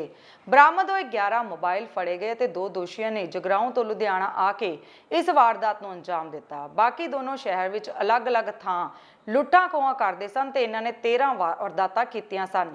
ਪੁਲਿਸ ਦਾ ਦਾਅਵਾ ਹੈ ਕਿ ਇਹਨਾਂ ਨੂੰ ਰਿਮਾਂਡ ਤੇ ਲਿਆ ਜਾਵੇਗਾ ਤੇ ਹੋਰ ਵੀ ਖੁਲਾਸੇ ਹੋਣ ਦੀ ਉਮੀਦ ਹੈ। ਵੱਧ ਰਹੀਆਂ ਵਾਰਦਾਤਾਂ ਦੇ ਅੰਜਾਮ ਨੂੰ ਠੱਲ ਪਾਉਣ ਲਈ ਜ਼ੋਨ 1 ਦੇ ਵਿੱਚ ਅਸੀਂ ਇੱਕ ਮੁਹਿੰਮ ਚਲਾਈ ਹੋਈ ਹੈ ਸਨੈਚਰਾਂ ਦੇ ਖਿਲਾਫ, ਜਿਹਦੇ 'ਚ ਸਖਤ ਤੋਂ ਸਖਤ ਕਾਰਵਾਈ ਕੀਤੀ ਜਾਂਦੀ ਹੈ ਔਰ ਮੈਕਸਿਮਮ ਅਸੀਂ ਜਿਹੜੀ ਰਿਕਵਰੀ ਕਰ ਰਹੇ ਹਾਂ, ਦੋਸ਼ੀਆਂ ਨੂੰ ਫੜ ਰਹੇ ਹਾਂ। ਇਹਦੇ ਵਿੱਚ ਭਾਰੀ ਸਫਲਤਾ ਹਾਸਲ ਕੀਤੀ ਹੈ ਸਾਡੀ ACP ਨਾਰਥ ਔਰ ਇਹਨਾਂ ਦੀ ਟੀਮ ਨੇ, ਜਿਹਦੇ ਤਹਿਤ 11 ਮੋਬਾਈਲ ਟੋਟਲ ਰਿਕਵਰ ਕੀਤੇ ਨੇ ਥਾਣਾ ਡਿਵੀਜ਼ਨ ਨੰਬਰ 2 ਔਰ ਥਾਣਾ ਡਿਵੀਜ਼ਨ ਨੰਬਰ 1 ਦੇ ਵਿੱਚ। ਇਹਦੇ 'ਚ 4 ਦੋਸ਼ੀ ਅਸੀਂ ਗ੍ਰਿਫਤਾਰ ਕੀਤੇ ਨੇ, ਜਿਹੜੇ 9 ਮੋਬਾਈਲ ਨੇ। ਇਹਨਾਂ ਦੇ ਨਾਲ ਇੱਕ ਮੋਟਰਸਾਈਕਲ ਜਿਹਦੇ ਤੇ ਖੋਹ ਦੀਆਂ ਵਾਰਦਾਤਾਂ ਨੂੰ ਅੰਜਾਮ ਦਿੱਤਾ ਜਾਂਦਾ ਸੀ, ਹੀਰੋ ਹੋਂਡਾ, ਉਹਨੂੰ ਵੀ ਅਸੀਂ ਨਾਲ ਕੀਤਾ ਹੈ। ਐਂਡ ਇੱਕ ਦਾ ਜਿਹਦੇ ਨਾਲ ਇਹ ਆਮ ਲੋਕਾਂ ਨੂੰ ਦਿਖਾ ਕੇ ਖੋਹ ਦੀਆਂ ਵਾਰਦਾਤਾਂ ਕਰਦੇ ਸੀ, ਲੁੱਟ ਖੋਹ ਦੀਆਂ ਵਾਰਦਾਤਾਂ। ਇਹਨਾਂ ਦੇ ਪਹਿਲੇ ਵੀ ਕੋਈ ਪਰਚੇ ਦਰਜ ਹੈ? ਹਾਂਜੀ, ਇਹ ਜੋ ਕਿ 2 ਦੋਸ਼ੀ ਨੇ, ਪ੍ਰਿੰਸ ਵਰਮਾ ਔਰ ਸੋਨੂ ਕੁਮਾਰ ਯਾਦਵ। ਇਹਨਾਂ ਤੋਂ 9 ਮੋਬਾਈਲ ਰਿਕਵਰ ਹੋਏ ਨੇ, ਜੋ ਇਹਨਾਂ ਨੇ ਪੁਰਾਣੀਆਂ ਵਾਰਦਾਤਾਂ ਲੁਧਿਆਣਾ ਦੇ ਏਰੀਆ ਦੇ ਵਿੱਚ ਹੀ ਕੀਤੀਆਂ ਨੇ। ਕੰਗਨਵਾਲ, ਜੀਵਨ ਨਗਰ, ਫੋਕਲ ਪੁਆਇੰਟ ਔਰ ਫੋਕਲ ਪੁਆਇੰਟ ਤੇ ਡਿਵੀਜ਼ਨ ਨੰਬਰ 3 ਦੇ ਵਿੱਚ ਇਹਨਾਂ ਦੇ ਉੱਪਰ 2 ਜਿਹੜੇ ਹੈਗੇ ਨੇ ਰਜਿਸਟਰਡ ਨੇ ਕੇਸਿਸ, ਉਹ ਵੀ ਖੋਹ ਦੀਆਂ ਵਾਰਦਾਤਾਂ ਨੇ। ਮੁਕੱਦਮਾ number 196 division number 3 the and ਮੁਕੱਦਮਾ ਨੰਬਰ 310 ਥਾਣਾ ਫੋਕਲ ਪੁਆਇੰਟ ਦਾ। ਸਨੈਚਿੰਗ ਕਰਦੇ ਸੀਗੇ ਜਾਂ ਰਾਤ ਨੂੰ ਵੀ ਲੁੱਟ-ਪੁੱਟ ਕਰਦੇ ਸੀਗੇ ਰੋਕ ਕੇ ਰਾਹਗੀਰਾਂ ਨੂੰ? ਇਹ ਜੀ ਸਨੈਚਿੰਗ ਕਰਦੇ ਸੀ, ਬੇਸਿਕਲੀ ਮੋਬਾਈਲ ਫੋਨਾਂ ਦੀ ਸਨੈਚਿੰਗ ਕਰਦੇ ਸੀ। ਜੋ ਕੁੱਲ ਇਹਨਾਂ ਨੇ ਵਾਰਦਾਤਾਂ 13 ਵਾਰਦਾਤਾਂ ਨੂੰ ਅੰਜਾਮ ਦਿੱਤਾ ਹੈ, ਜੋ ਇਹਨਾਂ ਨੇ ਹੁਣ ਤੱਕ ਮੁੱਢਲੀ ਪੁੱਛਗਿੱਛ ਦੇ ਵਿੱਚ ਸਾਹਮਣੇ ਆਇਆ। 13 ਦੇ ਵਿੱਚੋਂ 9 ਜਿਹੜੇ ਨੇ ਮੋਬਾਈਲ ਫੋਨ ਸਾਡੇ ਲੁਧਿਆਣਾ ਦੇ PAU ਸਥਿਤ ਪੰਜਾਬ ਖੇਤੀਬਾੜੀ ਯੂਨੀਵਰਸਿਟੀ ਦੇ ਖੇਤੀਬਾੜੀ ਵਿਭਾਗ ਵਿੱਚ ਖਾਲੀ ਪਈਆਂ ਅਸਾਮੀਆਂ ਨੂੰ ਭਰਨ ਦੇ ਲਈ ਪੰਜਾਬ ਖੇਤੀਬਾੜੀ ਯੂਨੀਵਰਸਿਟੀ ਵਿਦਿਆਰਥੀ ਏਕਤਾ ਵੱਲੋਂ ਵੱਖਰੇ ਢੰਗ ਨਾਲ ਰੋਸ ਜ਼ਾਹਿਰ ਕੀਤਾ ਗਿਆ, ਜਿੱਥੇ ਵਿਦਿਆਰਥੀਆਂ ਵੱਲੋਂ ਰਿਕਸ਼ਾ ਚਲਾ ਕੇ ਸਰਕਾਰ ਪ੍ਰਤੀ ਆਪਣਾ ਰੋਸ ਜ਼ਾਹਿਰ ਕੀਤਾ ਗਿਆ। ਉਹਨਾਂ ਕਿਹਾ ਕਿ ਡਿਗਰੀਆਂ ਹੋਣ ਦੇ ਬਾਵਜੂਦ ਹੀ ਉਹ ਬੇਰੁਜ਼ਗਾਰ ਹਨ। ਸਰ, ਮੇਰਾ ਨਾਮ ਅੰਮ੍ਰਿਤ ਹੈ, ਅੰਮ੍ਰਿਤਜੋਤ में MSc ਹੋਲਡਰ। ਕੀ ਕਾਰਨ ਹੈ ਅੱਜ ਅਨੋਖੇ ਢੰਗ ਨਾਲ ਪ੍ਰਦਰਸ਼ਨ ਕਰ ਰਹੇ ਹੋ ਉੱਥੇ? ਸਰ, ਐਕਚੁਅਲੀ ਅੱਜ ਸਾਡਾ 7ਵਾਂ ਦਿਨ ਚੱਲ ਰਿਹਾ। ਕੱਲ੍ਹ ਤੋਂ ਅਸੀਂ ਲਗਾਤਾਰ 7 ਦਿਨ ਹੋ ਗਏ ਸਾਨੂੰ ਪ੍ਰੋਟੈਸਟ ਕਰਦੇ ਨੇ। ਪਰ ਜਿਵੇਂ ਹੁਣ ਆਪਾਂ ਨੂੰ ਪਤਾ ਕਿ ਆਪਣਾ ਜਿਹੜਾ ਇੱਕ ਪੰਜਾਬ ਇੱਕ ਅਜਿਹਾ ਸੂਬਾ ਵਾ ਜਿਹੜੀ ਮਤਲਬ 70 ਤੋਂ 80% ਆਪਾਂ ਜਿਹੜੇ ਐਗਰੀਕਲਚਰ ਤੇ ਨਿਰਭਰ ਆ। ਪਰ ਸਰਕਾਰ ਚਲੋ ਠੀਕ ਹੈ, ਇੱਕ ਕਹਿ ਰਹੀ ਹੈ ਕਿ ਅਸੀਂ ਐਗਰੀਕਲਚਰ ਨੂੰ ਪ੍ਰਫੁੱਲਤ ਕਰਾਂਗੇ, ਚਲੋ ਇਹਨਾਂ ਦਾ ਸ਼ਲਾਘਾਯੋਗ ਆ, ਪਰ ਉਸ ਚੀਜ਼ ਨੂੰ ਕਰਨਗੇ ਕਿਵੇਂ? ਉਸ ਚੀਜ਼ ਦਾ ਅਸੀਂ ਪੁੱਛਣ ਜਾ ਰਹੇ ਹਾਂ ਕਿ ਉਹ ਚੀਜ਼ ਕਿਵੇਂ ਪੋਸੀਬਲ ਹੋ ਸਕਦੀ ਆ। ਉਹ ਲਗਾਤਾਰ ਕਹਿ ਰਹੇ ਕਿ ਅਸੀਂ ਪ੍ਰਫੁੱਲਤ ਕਰਾਂਗੇ, ਪਰ ਕਿਵੇਂ ਪੋਸੀਬਲ? ਤੁਸੀਂ ਕਈ ਦਿਨਾਂ ਤੋਂ ਪ੍ਰਦਰਸ਼ਨ ਕਰ ਰਹੇ ਸੀ, ਅੱਜ ਕੀ ਕਾਰਨ ਹੈ ਰਿਕਸ਼ਾ ਚਲਾ ਰਹੇ ਹੋ? ਸਰ, ਸਾਨੂੰ 7ਵਾਂ ਦਿਨ ਹੋ ਗਿਆ ਪ੍ਰਦਰਸ਼ਨ ਕਰਦਿਆਂ ਨੂੰ, ਨਾਲ ਅਲੱਗ-ਅਲੱਗ ਤਰੀਕੇ ਨਾਲ ਕਰ ਰਹੇ ਆ, ਪਰ ਸਰਕਾਰ ਹਲੇ ਵੀ ਸੁੱਤੀ ਪਈ ਹੋਈ ਆ। ਮਤਲਬ ਉਹਨਾਂ ਦੇ ਕੰਨੀ ਕੋਈ ਸਾਡੀ ਆਵਾਜ਼ ਨਹੀਂ ਪਹੁੰਚ ਰਹੀ, ਕੋਈ ਸਾਨੂੰ ਇੱਥੇ ਸੁਣਵਾਈ ਲਈ ਨਹੀਂ ਆ ਰਿਹਾ, ਜਾਂ ਸਾਨੂੰ ਪੁੱਛਣ ਨਹੀਂ ਆ ਰਿਹਾ ਕਿ ਤੁਹਾਡੀ ਕੀ ਪ੍ਰੋਬਲਮ ਆ, ਕੀ ਨਹੀਂ ਹੈ। ਕਿ ਰਿਕਸ਼ਾ ਚਲਾਉਣ ਤੋਂ ਬਾਅਦ ਕੀ ਲੱਗ ਰਿਹਾ ਵੀ ਪ੍ਰਸ਼ਾਸਨ ਜਾਂ ਸਰਕਾਰ ਤੱਕ ਤੁਹਾਡੀ ਆਵਾਜ਼ ਪਹੁੰਚ ਜਾਏਗੀ? ਸਰ, ਅਸੀਂ ਆਪਦੇ ਵੱਲੋਂ ਪੂਰੀ ਕੋਸ਼ਿਸ਼ ਕਰ ਰਹੇ ਹਾਂ ਹਰੇਕ ਚੀਜ਼ ਦੀ, ਤਾਂ ਕਿ ਅਸੀਂ ਸਿੱਖੀ ਸਰਕਾਰ ਨੂੰ ਜਗਾ ਸਕੀਏ। ਮਤਲਬ ਆਪਦੇ ਵੱਲੋਂ ਅਸੀਂ ਪੂਰੇ ਅਨੋਖੇ ਤੋਂ ਅਨੋਖੇ ਢੰਗ ਨਾਲ ਅਸੀਂ ਉਹਨਾਂ ਤੱਕ ਆਵਾਜ਼ ਪਹੁੰਚਾਉਣ ਦੀ ਕੋਸ਼ਿਸ਼ ਕਰ ਰਹੇ ਹਾਂ। ਸਾਨੂੰ ਤਾਂ ਇਹੀ ਉਮੀਦ ਆ ਕਿ ਜੇ ਸਾਡੀ ਆਪਦੀ ਸਰਕਾਰ ਸੀਗੀ ਤਾਂ ਸਾਨੂੰ ਸੁਣੂਗੀ, ਪਰ ਅੱਗੇ ਹੁਣ ਉਹਨਾਂ ਤੇ ਆ ਜੋ ਉਹ ਮਤਲਬ ਕਰਨਾ ਚਾਹ ਰਹੇ ਆ, ਜਾਂ ਕੀ ਉਹਨਾਂ ਦਾ ਪਲਾਨ ਹੈਗਾ। ਤੁਹਾਡੀਆਂ ਮੰਗਾਂ ਕੀ ਨੇ? ਸਰ, ਸਾਡੀਆਂ ਮੰਗਾਂ ਇਹ ਨੇ ਕਿ ਜਿਹੜੀਆਂ ਐਗਰੀਕਲਚਰ ਦੀਆਂ ਮਤਲਬ 50% ਤੋਂ ਖਾਲੀ ਪਈਆਂ ਸਾਮੀਆਂ ਨੇ ਉਹਨਾਂ ਨੂੰ ਪੂਰਾ ਕੀਤਾ ਜਾਵੇ ਤਾਂ ਕਿ ਇਹ ਹੈ ਕਿ ਸਾਨੂੰ ਵੀ ਬੇਰੁਜ਼ਗਾਰ ਬੱਚਿਆਂ ਨੂੰ ਰੁਜ਼ਗਾਰ ਮਿਲ ਸਕੇ। ਤਸਵੀਰਾਂ ਲੁਧਿਆਣਾ ਦੇ ਡਿਪਟੀ ਕਮਿਸ਼ਨਰ ਦਫ਼ਤਰ ਦੇ ਬਾਹਰ ਦੀਆਂ ਹਨ, ਜਿੱਥੇ ਕਲੋਨਾਈਜ਼ਰਾਂ ਦੇ ਵੱਲੋਂ ਡਿਪਟੀ ਕਮਿਸ਼ਨਰ ਨੂੰ ਮੰਗ ਪੱਤਰ ਦਿੱਤਾ ਗਿਆ ਤੇ ਕਿਹਾ ਕਿ ਬਿਨਾਂ ਐਨਓਸੀ ਦੀ ਰਿਸ਼ੀ ਨਾ ਹੋਣ ਦੇ ਚਲਦਿਆਂ ਉਹ ਕਾਫੀ ਪਰੇਸ਼ਾਨ ਹਨ ਅਤੇ ਸਰਕਾਰ ਨੂੰ ਵੀ ਇਸ ਬਾਰੇ ਕੋਈ ਵੀ ਜਾਣੂ ਨਹੀਂ ਕਰਵਾ ਰਿਹਾ। ਉਹਨਾਂ ਕਿਹਾ ਕਿ ਜੇਕਰ ਸਰਕਾਰ ਨੇ ਇਸ ਵਿੱਚ ਕੋਈ ਫੈਸਲਾ ਨਾ ਲਿਆ ਤਾਂ ਉਹ ਤਹਿਸੀਲ ਦਫ਼ਤਰਾਂ ਦੇ ਬਾਹਰ ਪੱਕੇ ਮੋਰਚੇ ਲਗਾਉਣਗੇ ਤੇ ਕਿਸੇ ਦੀ ਵੀ ਰਜਿਸਟਰੀ ਨਹੀਂ ਹੋਣ ਦੇਣਗੇ। ਡੀਸੀ ਦਫ਼ਤਰਾਂ ਦੇ ਵਿੱਚ ਅੱਜ ਮੰਗ ਪੱਤਰ ਕੁਝ ਦੇਦੇ ਹੋਣਗੇ, ਇਸ ਵੇਲੇ ਜਾਂ ਦੇ ਚੁੱਕੇ ਹੋਣਗੇ ਜਾਂ ਦੇਣ ਵਾਲੇ ਹੋਣਗੇ, ਔਰ ਇੱਕੋ ਹੀ ਮੰਗ ਪੱਤਰ ਹੈ ਸਾਰੇ ਡੀਸੀ ਦਫ਼ਤਰਾਂ ਤੋਂ, ਇੱਕੋ ਹੀ ਮੰਗਾਂ ਨੇ ਔਰ ਇੱਕੋ ਹੀ ਝੰਡਾ ਤੇ ਇੱਕੋ ਏਜੰਡਾ ਹੈ। ਇਹ ਹੁਣ ਸਰਕਾਰ ਨੇ ਜਿੰਨਾ ਸਾਨੂੰ ਤੰਗ ਕਰਨਾ ਕਰ ਲਵੇ, ਚੰਗਾ ਅਸੀਂ ਉਹਨੇ ਸੰਗਠਿਤ ਹੁੰਦੇ ਜਾ ਰਹੇ ਹਾਂ ਤੇ ਇਹ ਆਉਣ ਵਾਲੀਆਂ ਇਲੈਕਸ਼ਨਾਂ 'ਚ ਇਹਨਾਂ ਨੂੰ ਦੱਸਾਂਗੇ ਵੀ ਕੀ ਹੋ ਗਿਆ। ਪ੍ਰਧਾਨ ਜੀ ਕੀ ਆਸ਼ਵਾਸਨ ਕੀ ਮਿਲਿਆ, ਕਿਉਂਕਿ ਡਿਮਾਂਡ ਕਰ ਰਹੇ ਹੋ ਤੁਸੀਂ ਕਹਿੰਦੇ ਸੀਐਮ ਦੇ ਨਾਲ ਮੁਲਾਕਾਤ ਹੋਊਗੀ, ਇੱਕ ਹਫ਼ਤੇ ਬਾਅਦ ਫੈਸਲਾ ਲਿਆ ਜਾਊਗਾ, ਅੱਜ ਮੰਗ ਪੱਤਰ ਦਿੱਤੇ ਗਏ। ਦੇਖੋ ਮੰਗ ਪੱਤਰ ਸਾਡਾ ਸੇਮ ਹੈ, ਤੁਹਾਨੂੰ ਪਰ ਮੀਡੀਆ ਨੂੰ ਵੀ ਦੇ ਚੁੱਕੇ ਆ। ਉਹ ਤਾਂ ਦੇਤਾ ਹੁਣ ਅੱਜ ਡੀਸੀ ਸਾਹਿਬ ਨੇ ਤਾਂ ਦੇਖੋ ਸਾਡੇ ਬਹੁਤ ਪਿਆਰੇ ਅਫਸਰ ਨੇ, ਉਹਨਾਂ ਨੇ ਸਾਨੂੰ ਇਹ ਕਿਹਾ ਵੀ ਜਿਹੜੀਆਂ ਤਾਂ ਮੇਰੇ ਲੈਵਲ ਦੀਆਂ ਕੋਈ ਪ੍ਰੋਬਲਮਸ ਨੇ ਉਹ ਮੈਂ ਤੁਹਾਡੀਆਂ ਹੱਲ ਕਰਾਉਣੀਆਂ, ਬਾਕੀ ਜਿਹੜੀਆਂ ਕੋਈ ਸਰਕਾਰ ਲੈਵਲ ਤੇ ਉਹ ਤੁਹਾਨੂੰ ਸਰਕਾਰ ਨਾਲ ਮੈਂ ਮੰਗ ਪੱਤਰ ਤੁਹਾਡਾ ਅੱਜ ਪ੍ਰਾਇੋਰਟੀ ਦੇ ਆਧਾਰ ਤੇ ਹੁਣੇ ਸੀਐਮ ਆਫਿਸ ਨੂੰ ਭੇਜ ਰਹੀਆਂ। ਔਰ ਇਹ ਅਸੀਂ ਐਲਾਨ ਕਰਦੇ ਹਾਂ ਵੀ ਅਗਲੇ ਸੋਮਵਾਰ ਤੋਂ ਪੰਜਾਬ ਦੀ ਸਾਰੀਆਂ ਤਹਿਸੀਲਾਂ ਦਾ ਚੱਕਾ ਜਾਮ ਕਰਾਂਗੇ, ਨਾ ਕੋਈ ਰਜਿਸਟਰੀ ਹੋਏਗੀ ਨਾ ਕਰਨ ਦੇਵਾਂਗੇ ਕਿਸੇ ਨੂੰ। ਪਰ ਕੀ ਲੱਗਦਾ ਮੁਲਾਕਾਤ ਹੋ ਪਾਈ ਹੈ ਸੀਐਮ ਸਾਹਿਬ ਦੇ ਨਾਲ? ਤੁਸੀਂ ਕਹਿੰਦੇ ਸੀ ਕਿ ਅਸੀਂ ਮਿਲਾਂਗੇ। ਦੇਖੋ ਜੀ ਇਹ ਕੀ ਤਾਂ ਇਹੋ ਜਿਹਾ ਲਫ਼ਜ਼ ਹੈ ਜਿਹਦਾ ਕੋਈ ਜਿਹੜਾ ਅੱਜ ਤੱਕ ਕੋਈ ਦੱਸ ਹੀ ਨਹੀਂ ਸਕਿਆ ਕੀ ਕਿਉਂ ਪਰੰਤੂ ਜੋ ਅਸੀਂ ਕਰ ਸਕਦੇ ਹਾਂ ਅਸੀਂ ਕਰ ਰਹੇ ਹਾਂ ਔਰ ਹੋਰ ਬਲਦਲ ਨਾਲ ਅਸੀਂ ਕਰਾਂਗੇ ਅੱਗੇ ਤੋਂ। ਨਹੀਂ ਉਹ ਠੀਕ ਆ ਤੁਹਾਡੀ ਗੱਲ, ਕੀ ਵਾਲੀ ਦਾ ਗੱਲ, ਚਲੋ ਸਾਡਾ ਪੁੱਛਣਾ ਸਵਾਲ ਤੁਹਾਡੇ ਕੋਲ ਫਰਜ਼ ਹੈ ਕਿ ਸੀਐਮ ਸਾਹਿਬ ਦੇ ਨਾਲ ਤੁਸੀਂ ਕਹਿੰਦੇ ਸੀ ਮੀਟਿੰਗ ਕਰਾਂਗੇ, ਉਹ ਤੁਹਾਡੀ ਮੀਟਿੰਗ ਹੋ ਪਾਈ? ਇਹ ਤਾਂ ਸੀਐਮ ਸਾਹਿਬ ਜਿੱਦਣ ਬੁਲਾਉਣਗੇ ਤਾਂ ਹੀ ਮੀਟਿੰਗ ਕਰਾਂਗੇ ਨਾ। ਆ ਹੁਣੇ ਸੀਐਮ ਸਾਹਿਬ ਦਾ ਸੁਨੇਹਾ ਅੱਜ ਅਸੀਂ ਹੁਣ ਗੱਡੀਆਂ ਮੋੜ ਲਾਂਗੇ ਉਧਰ ਨੂੰ। ਇਹ ਤਾਂ ਤੁਸੀਂ ਸੀਐਮ ਸਾਹਿਬ ਨੂੰ ਜਾ ਕੇ ਕੁਐਸਚਨ ਕਰੋ ਵੀ ਇਹਨਾਂ ਨੂੰ ਮਿਲੋਗੇ ਕਿ ਨਹੀਂ ਮਿਲੋਗੇ। ਤੁਸੀਂ ਮਿਲਣ ਦਾ ਸਮਾਂ ਮੰਗਿਆ ਸੀ, ਤੁਸੀਂ ਅਸੀਂ ਤਾਂ ਮੰਗ ਰਹੇ ਹਾਂ ਜੀ। ਸਾਡੀ ਆਵਾਜ਼ ਕੌਣ ਹੈ? ਮੀਡੀਆ। ਸਾਡੀ ਆਵਾਜ਼ ਕੌਣ ਹੈ? ਪ੍ਰਸ਼ਾਸਨ। ਮੈਂ ਉਹੀ ਦੱਸ ਰਿਹਾ, ਸਾਡੇ ਜਿਹੜੀ ਆਵਾਜ਼ ਆ ਮੀਡੀਆ ਹੈ। ਦੇਖੋ ਆਖਰੀ ਪਿਲਰ ਆਫ ਦਾ ਡੈਮੋਕ੍ਰੇਸੀ ਮੀਡੀਆ ਹੀ ਹੈ, ਕਿਉਂਕਿ ਅੱਜ ਜੇ ਕੋਈ ਆਮ ਬੰਦਾ ਕੋਈ ਆਵਾਜ਼ ਚੁੱਕਣਾ ਚਾਹੁੰਦਾ ਹੈ ਤਾਂ ਉਹਨੂੰ ਮੈਨੂੰ ਲੱਗਦਾ ਮੀਡੀਆ ਤੋਂ ਇਲਾਵਾ ਹੋਰ ਕੋਈ ਰਸਤਾ ਨਹੀਂ ਬਚਿਆ। ਸਰਕਾਰ ਦਾ ਕੋਈ ਨੁਮਾਇੰਦੇ ਨੇ ਤੁਹਾਨੂੰ ਕੋਈ ਅਜੇ ਤੱਕ ਗੱਲਬਾਤ ਕਰਨ ਦੀ ਕੋਸ਼ਿਸ਼ ਕੀਤੀ? ਹਾਲੇ ਤੱਕ ਕਿਸੇ ਨੁਮਾਇੰਦੇ ਨੇ ਕੋਈ ਬਹੁਤ ਗੱਲ ਨਹੀਂ ਕੀਤੀ, ਛੋਟ ਗੱਲਾਂ ਹੋ ਰਹੀਆਂ ਨੇ, ਕਿਉਂਕਿ ਸਾਰੇ ਪੰਜਾਬ ਦਾ ਮਸਲਾ ਹੈ। ਸਾਡੀਆਂ ਸਾਰੇ ਯੂਨਿਟ ਸਰਕਾਰ ਦੇ ਐਮਐਲਏ ਨਾਲ ਜੁੜੇ ਵੀ ਹੋਏ ਨੇ। ਹੁਣ ਵੀ ਟਰਾਂਸਪੋਰਟ ਮਿਨਿਸਟਰ ਲਾਲਜੀਤ ਭੁੱਲਰ ਜੀ ਕੋਲ ਸਾਡੇ ਮੈਂਬਰ ਬੈਠੇ ਸੀ, ਉਹ ਗੱਲ ਕਰਨ ਦੀ ਕੋਸ਼ਿਸ਼ ਕਰ ਰਹੇ, ਪਰ ਅਸੀਂ ਪ੍ਰਦਰਸ਼ਨ ਦੇ ਵਿੱਚ ਸੀਗੇ।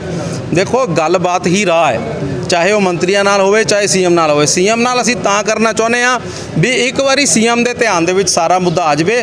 ਹੁਣ ਉਹਨਾਂ ਨੇ ਇੱਕ ਪਾਸੜ ਗੱਲ ਸੁਣੀ ਹੋਈ ਹੈ ਅਫਸਰਾਂ ਦੀ, ਜਦੋਂ ਤੱਕ ਲੋਕਾਂ ਦੀ ਨਹੀਂ ਸੁਣਦੀ ਉਹਨਾਂ ਨੂੰ ਅਸਲ ਜਿਹੜੀ ਸੱਚਾਈ ਪਤਾ ਨਹੀਂ ਲੱਗਣੀ। ਪਿੰਡ ਰਿਉਣਾ ਭੋਲਾ ਦੇ ਅਮਨਦੀਪ ਸਿੰਘ ਦੀ ਆਵਾਰਾ ਪਸ਼ੂ ਨਾਲ ਟਕਰਾਉਣ ਜਾਣ ਕਾਰਨ ਮੌਤ ਹੋ ਜਾਣ ਦਾ ਮਾਮਲਾ ਸਾਹਮਣੇ ਆਇਆ ਹੈ। ਸਿਵਲ ਹਸਪਤਾਲ ਵਿੱਚ ਮ੍ਰਿਤਕ ਦੀ ਲਾਸ਼ ਲੈਣ ਆਏ ਮ੍ਰਿਤਕ ਦੇ ਭਰਾ ਸੰਦੀਪ ਸਿੰਘ ਨਾਲ ਗੱਲਬਾਤ ਕਰਦਿਆਂ ਦੱਸਿਆ ਕਿ ਉਸ ਦਾ ਛੋਟਾ ਭਰਾ ਅਮਨਦੀਪ ਸਿੰਘ ਬੀਤੀ ਰਾਤ 8:30 ਵਜੇ ਦੇ ਕਰੀਬ ਮੋਟਰਸਾਈਕਲ ਤੇ ਸਵਾਰ ਹੋ ਕੇ ਜਖਵਾਲੀ ਅੱਡੇ ਤੇ ਕੰਮ ਗਿਆ ਸੀ ਤੇ ਪਿੰਡ ਰਿਉਣਾ ਨੀਵਾ ਦੇ ਸਰਕਾਰੀ ਮਿਡਲ ਸਕੂਲ ਸਾਹਮਣੇ ਮੋਟਰਸਾਈਕਲ ਅੱਗੇ ਆਵਾਰਾ ਪਸ਼ੂ ਆ ਜਾਣ ਕਾਰਨ ਮੇਰੇ ਭਰਾ ਅਮਨਦੀਪ ਸਿੰਘ ਦਾ ਐਕਸੀਡੈਂਟ ਹੋ ਗਿਆ, ਜਿਸ ਤੇ ਕਾਫੀ ਸੱਟਾਂ ਲੱਗਣ ਕਾਰਨ ਉਸ ਨੂੰ ਇਲਾਜ ਲਈ ਫਤਿਹਗੜ੍ਹ ਸਾਹਿਬ ਦੇ ਸਿਵਲ ਹਸਪਤਾਲ ਵੀ ਪਹੁੰਚਾਇਆ ਤਾਂ ਪਤਾ ਲੱਗਾ ਕਿ ਡਾਕਟਰਾਂ ਵੱਲੋਂ ਅਮਨਦੀਪ ਸਿੰਘ ਨੂੰ ਮ੍ਰਿਤਕ ਕਰਾਰ ਦੇ ਦਿੱਤਾ ਗਿਆ।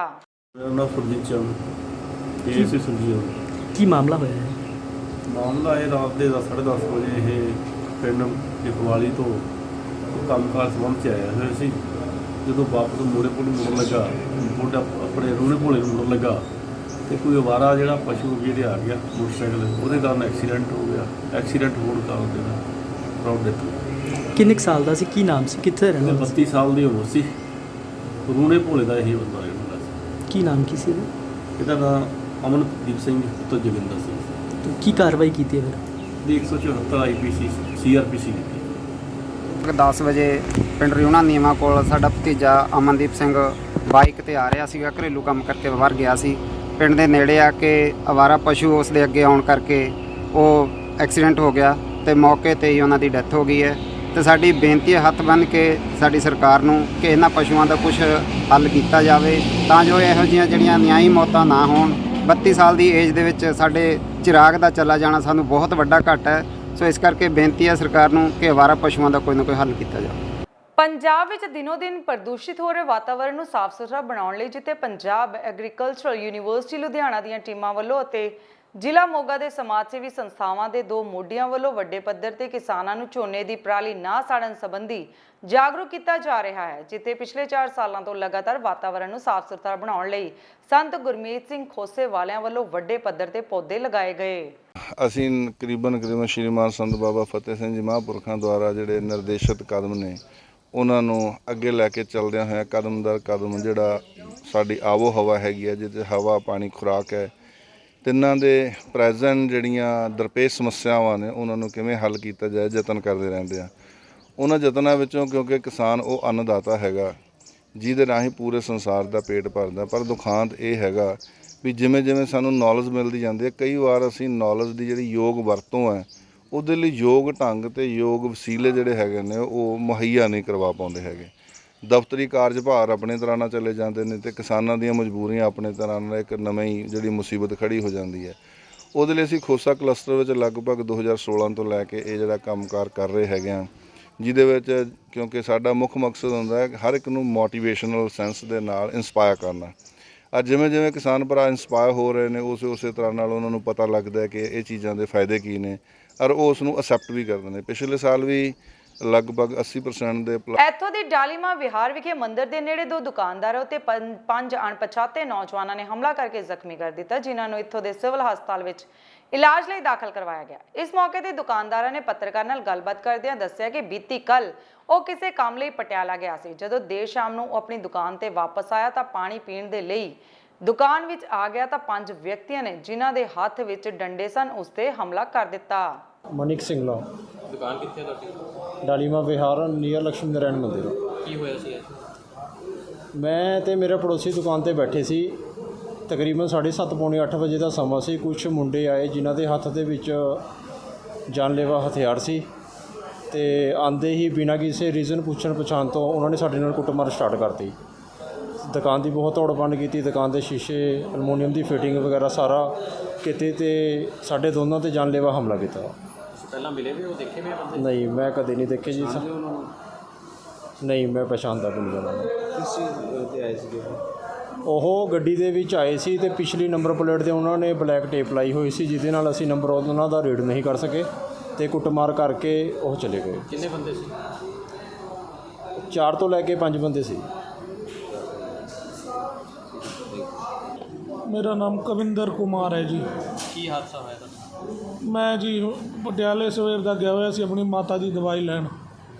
ਆਇਆ ਮੈਂ ਦੁਕਾਨ ਖੋਲ੍ਹੀ ਹੈ ਤੇ ਨਾਲ ਵਾਲੀ ਦੁਕਾਨ ਤੇ ਪਾਣੀ ਪੀਣ ਗਏ ਤੇ ਇੰਨੇ 5 ਬੰਦੇ ਆਏ ਤੇ ਉਹਨਾਂ ਨੇ ਮੈਂ ਲੱਕੜ ਦੇ ਉਹ ਚੱਕੇ ਹੋਏ ਸੀਗੇ ਬਿੰਡੇ ਜੇ। 5 ਬੰਦੇ ਸੀਗੇ, ਉਹਨਾਂ 5 ਦੇ ਹੱਥ 'ਚ ਬਿੰਡੇ ਸੀਗੇ। ਆਂਦੇ ਹੀ ਮੇਰੇ ਨਾਲ ਕੋਈ ਗੱਲ ਨਹੀਂ ਕਰੀ, ਕੁਛ ਨਹੀਂ ਕਰੀ, ਹਮਲਾ ਕਰਤਾ ਮੇਰੇ ਤੇ। ਮੈਂ ਪੁੱਛਿਆ ਵੀਰ ਜੀ ਕੀ ਗੱਲ ਹੋ ਗਈ ਹੈ, ਮੈਨੂੰ ਕਿਉਂ ਮਾਰ ਰਹੇ ਹੋ, ਕਿਉਂ ਮਾਰ ਰਹੇ ਹੋ? ਕੁਛ ਨਹੀਂ ਸੁਣਿਆ ਉਹਨਾਂ ਨੇ, ਸਿੱਧਾ ਮੈਨੂੰ ਜਾਨ ਤੋਂ ਮਾਰਨ ਦੀ ਕੋਸ਼ਿਸ਼ ਕੀਤੀ ਹੈ। ਮੇਰੇ ਸਿਰ 'ਚ ਲੱਤਾਂ ਤੇ ਬਾਹਾਂ ਤੇ ਕਿਤੇ ਨਹੀਂ ਦੇਖਿਆ, ਮੈਂ ਗਿਰ ਗਿਆ। ਸ਼ੀਸ਼ੇ ਦੁਕਾਨ ਦੇ ਤੋੜ ਦਿੱਤੇ। ਮੈਂ ਕਿਹਾ ਵੀਰ ਜੀ ਤੁਹਾਨੂੰ ਕੋਈ ਗਲਤਫਹਿਮੀ ਹੋ ਰਹੀ ਹੈ, ਕਿਉਂ ਮਾਰ ਰਹੇ ਹੋ ਮੈਨੂੰ? ਮੈਂ ਤਾਂ ਹੁਣੇ ਆਇਆ ਪਟਿਆਲੇ ਤੋਂ। ਕੁਛ ਨਹੀਂ ਸੁਣਿਆ ਉਹਨਾਂ ਨੇ।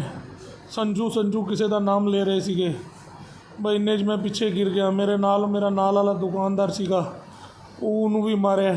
ਜ਼ਿਲ੍ਹਾ ਮੋਗਾ ਵਿੱਚ ਪਸ਼ੂਆਂ ਵਿੱਚ ਲੰਪੀ ਸਕਿਨ ਬਿਮਾਰੀ ਦਾ ਕਹਿਰ। ਜ਼ਿਲ੍ਹੇ ਵਿੱਚ ਵੱਡੀ ਗਿਣਤੀ ਵਿੱਚ ਗਊਆਂ ਇਸ ਬਿਮਾਰੀ ਦੀ ਲਪੇਟ ਵਿੱਚ ਸੈਂਕੜੇ ਗਊਆਂ ਦੀ ਮੌਤ ਹੋ ਗਈ। ਬੀਤੇ ਕੱਲ ਬਦਨੀ ਕਲਾਂ ਦੀ ਇੱਕ ਗਊਸ਼ਾਲਾ ਵਿੱਚ ਇਸ ਭਿਆਨਕ ਬਿਮਾਰੀ ਨਾਲ ਗਊਆਂ ਦੀ ਮਰਨ ਦੀ ਗਿਣਤੀ 100 ਦੇ ਮਰਨ ਦੀ ਗਿਣਤੀ 100 ਦੇ ਕਰੀਬ ਹੋ ਗਈ। ਇੱਥੇ ਹੀ ਬਸ ਨਹੀਂ ਕਿ ਜ਼ਿਲ੍ਹੇ ਦੇ ਪਿੰਡ ਵਿੱਚ ਜੋ ਪਸ਼ੂ ਪਾਲਕਾਂ ਨੇ ਗਊਆਂ ਰੱਖੀਆਂ ਹਨ, ਹਰ ਘਰ ਵਿੱਚ ਗਊਆਂ ਬਿਮਾਰ ਖੜੀਆਂ ਹਨ, ਜਿਸ ਦੀ ਵਜ੍ਹਾ ਇਸ ਭਿਆਨਕ ਬਿਮਾਰੀ ਦੇ ਇਲਾਜ ਸਮੇਂ ਸਿਰ ਇਲਾਜ ਨਾ ਹੋਣ। ਉਧਰ ਜਦੋਂ ਇਸ ਮਾਮਲੇ ਸੰਬੰਧੀ ਡਿਪਟੀ ਡਾਇਰੈਕਟਰ ਹਰਲੀਨ ਕੌਰ ਨਾਲ ਗੱਲਬਾਤ ਕੀਤੀ ਤਾਂ ਉਹਨਾਂ ਕਿਹਾ ਕਿ ਜ਼ਿਲ੍ਹੇ ਵਿੱਚ ਇਸ ਭਿਆਨਕ ਜ਼ਿਆਦਾਤਰ ਗਊਆਂ ਵਿੱਚ ਦੇਖਣ ਨੂੰ ਬਿਮਾਰੀ ਮਿਲ ਰਹੀ ਹੈ। ਦੇਖੋ, ਮੈਂ ਜਿਹੜਾ ਪਹਿਲੇ ਦਾ ਭਗਵੰਤ ਮਾਨ ਨੂੰ ਜਿਹੜਾ ਇੱਕ ਪੰਜਾਬ ਸਰਕਾਰ ਨੂੰ ਬੇਨਤੀ ਕਰਦਾ, ਜਿਹੜੇ ਤੁਸੀਂ ਕਹਿ ਰਹੇ ਮੁਹੱਲਾ ਕਲੀਨਿਕ ਦੇ ਬਾਰੇ, ਮੁਹੱਲਾ ਕਲੀਨਿਕ ਤਾਂ ਬਾਅਦ ਦੀ ਗੱਲ ਹੈ। ਜਿਹੜੇ ਬੇਸਹਾਰਾ ਪਸ਼ੂ ਹੈ, ਜਿਹੜੇ ਲੋਕਾਂ ਦੇ ਘਰੇ ਗਾਵਾਂ ਰੱਖੀਆਂ ਹੋਈਆਂ, ਜਿਹੜੀ ਇਹ ਵਾਇਰਸ ਜਿਹੜਾ ਫੈਲਿਆ ਹੈਗਾ, ਇਹ ਬੜਾ ਜ਼ਬਰਦਸਤ ਵਾਇਰਸ ਹੈ। ਇਹਦੇ ਨਾਲ ਕਈ ਪਸ਼ੂ ਮਰ ਚੁੱਕੇ ਆ ਔਰ ਕਈ ਬਿਮਾਰ ਪਏ ਹੋਏ ਆ। ਹਾਲਾਤ ਇਹ ਬਣੇ ਪਏ ਆ ਵੀ ਜਿਹੜੇ ਡਾਕਟਰ ਹੈ, ਜਿਹੜੇ ਡੰਗਰ ਡਾਕਟਰ ਹੈ, ਜਿਹੜੇ ਸਿਵਲ ਹਸਪੀਟਲ ਹੈ, ਉਹ ਇਹਨਾਂ ਦਾ ਜਿਹੜਾ ਅਣਦੇਖਾ ਕੀਤਾ ਗਿਆ ਹੈ ਇਸ ਗਊਆਂ ਨੂੰ। ਔਰ ਨਾ ਹੀ ਇਹ ਡਾਕਟਰ ਤੇ ਜੇ ਤੁਸੀਂ ਚਲੇ ਜਾਓ ਸਿਵਲ ਹਸਪੀਟਲ ਦੇ ਵਿੱਚ, ਉੱਥੇ ਡਾਕਟਰ ਤੁਹਾਨੂੰ ਪਹਿਲੀ ਗੱਲ ਤਾਂ ਮਿਲਦੇ ਨਹੀਂ ਹੈ। ਜੇ ਮਿਲ ਵੀ ਪੈਣਗੇ ਫਿਰ ਉਹ ਕਹਿਣਗੇ ਡੰਗਰ ਇੱਥੇ ਲੈ ਕੇ ਆਓ, ਇੱਥੇ ਆ ਕੇ ਤਾਂ ਇਲਾਜ ਕਰੋ, ਕਿਉਂਕਿ ਡੰਗਰ ਉੱਥੋਂ ਕਿੱਥੋਂ ਚੁੱਕ ਕੇ ਉੱਥੇ ਲੈ ਕੇ ਜਾਣ। ਡਾਕਟਰਾਂ ਨੂੰ ਚਾਹੀ ਡਾਕਟਰਾਂ ਦੀ ਟੀਮ ਜਾ ਕੇ ਉਸ ਬੇਲ ਪਸ਼ੂ ਆ ਜਿਹੜੇ ਬਿਮਾਰ ਪਏ ਆ ਉੱਥੇ ਜਾ ਕੇ ਉਹਨਾਂ ਦਾ ਇਲਾਜ ਕਰਨਾ ਚਾਹੀਦਾ। ਦੇਖੋ ਸਰਕਾਰ ਨੇ ਡਾਕਟਰ ਅਪੁਆਇੰਟ ਕੀਤੇ ਹੋਏ ਆ ਤੇ ਡਾਕਟਰਾਂ ਨੂੰ ਚਾਹੀਦਾ ਅਸੀਂ ਜਿਹੜੇ ਬੇਸਹਾਰਾ ਪਸ਼ੂ ਆ ਚਾਹੇ ਲੋਕਾਂ ਦੇ ਘਰੇ ਪਸ਼ੂ ਆ ਉਹਨਾਂ ਦਾ ਪੂਰਾ ਟ੍ਰੀਟਮੈਂਟ ਕੀਤਾ ਜਾਵੇ, ਕਿਉਂਕਿ ਜਿਹੜਾ ਇਹ ਵਾਇਰਸ ਹੈ ਬੜਾ ਭੈੜਾ ਬਿਮਾਰੀ ਹੈਗੀ ਆ। ਕਿਉਂਕਿ ਇਹ ਕਰੋਨਾ ਕਾਲ ਦੇ ਵਿੱਚ ਜਿਹੜੀ ਲੋਕਾਂ ਨੂੰ ਬਿਮਾਰੀ ਲੱਗੀ ਸੀ ਇਸ ਉਹੀ ਬਿਮਾਰੀ ਦਾ ਵਾਇਰਸ ਹੈ ਜਿਹੜੀ ਪਸ਼ੂਆਂ ਨੂੰ ਲੱਗ ਰਹੀ ਹੈ। ਬੜਾ ਇਹ ਜਿਹੜੇ ਤੱਪੜ ਪੈ ਰਹੇ ਆ, ਜਿਹੜੇ ਗਊਆਂ ਤੱਪੜ ਪੈਣ ਕਰਕੇ ਜਿਹੜੀਆਂ ਬਿਮਾਰ ਹੋਈ ਜਾਂਦੀਆਂ, ਜਿਹੜੀਆਂ 100-150 ਪਸ਼ੂ ਜਿਹੜਾ ਮਰ ਚੁੱਕਾ ਹੈਗਾ, ਜਿਹੜੀਆਂ ਹੋਰ ਜਿਹੜੀਆਂ ਬਿਮਾਰ ਪਈਆਂ ਹੋਈਆਂ।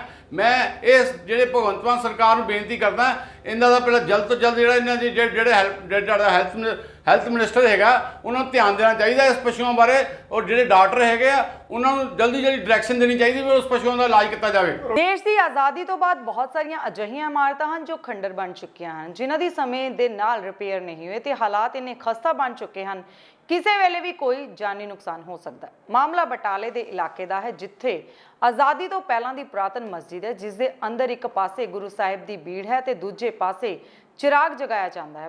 ਇਮਾਰਤ ਦੇ ਸਰ ਬਹੁਤ ਮਾੜੇ ਹਾਲਾਤ ਆ, ਜਿਸ ਤਰ੍ਹਾਂ ਬਾਰਿਸ਼ ਵਗੈਰਾ ਆਉਂਦੀ ਆ ਜਦੋਂ ਤੇ ਉਦੋਂ ਬਹੁਤ ਖਤਰਾ ਹੁੰਦਾ ਆ। ਤੇ ਇੱਕ ਇੱਥੇ ਨਾ ਨੀਵਾਂ ਆ, ਸੜਕ ਤੋਂ ਗੁਰਦੁਆਰਾ ਸਾਹਿਬ ਨੀਵਾਂ ਆ, ਇੱਥੇ ਪਾਣੀ ਬਹੁਤ ਆ ਜਾਂਦਾ ਹੈ ਤੇ ਉਹ ਸਾਰਾ ਪਾਣੀ ਅੰਦਰ ਆਉਂਦਾ, ਗੰਦਾ ਪਾਣੀ ਨਾਲ ਬਹੁਤ ਗੰਦਗੀ ਆ ਜਾਂਦੀ ਆ। ਤੇ ਦੂਸਰਾ ਕਿ ਇੱਥੇ ਉਹ ਬੁਰਜ ਆ ਉਹ ਬਹੁਤ ਹਿੱਲਦਾ ਆ ਤੇ ਉਹਦਾ ਬਹੁਤ ਖਤਰਾ ਆ ਕਿ ਜੇ ਕਿਤੇ ਡਿੱਗ ਗਿਆ ਤੇ ਬੱਚਿਆਂ ਦਾ ਕੋਈ ਨੁਕਸਾਨ ਨਾ ਹੋਵੇ।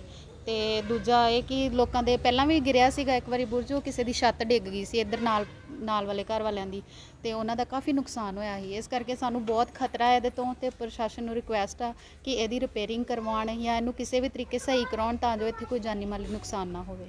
ਟਾਂਡਾ ਪੁਲਿਸ ਵੱਲੋਂ 401 ਗ੍ਰਾਮ ਨਸ਼ੀਲੇ ਪਦਾਰਥ ਸਮੇਤ 4 ਸਮਗਲਰ ਕਾਬੂ ਕੀਤੇ ਗਏ ਤੇ ਇੱਕ ਔਰਤ ਨੂੰ ਵੀ ਗ੍ਰਿਫਤਾਰ ਕੀਤਾ ਗਿਆ।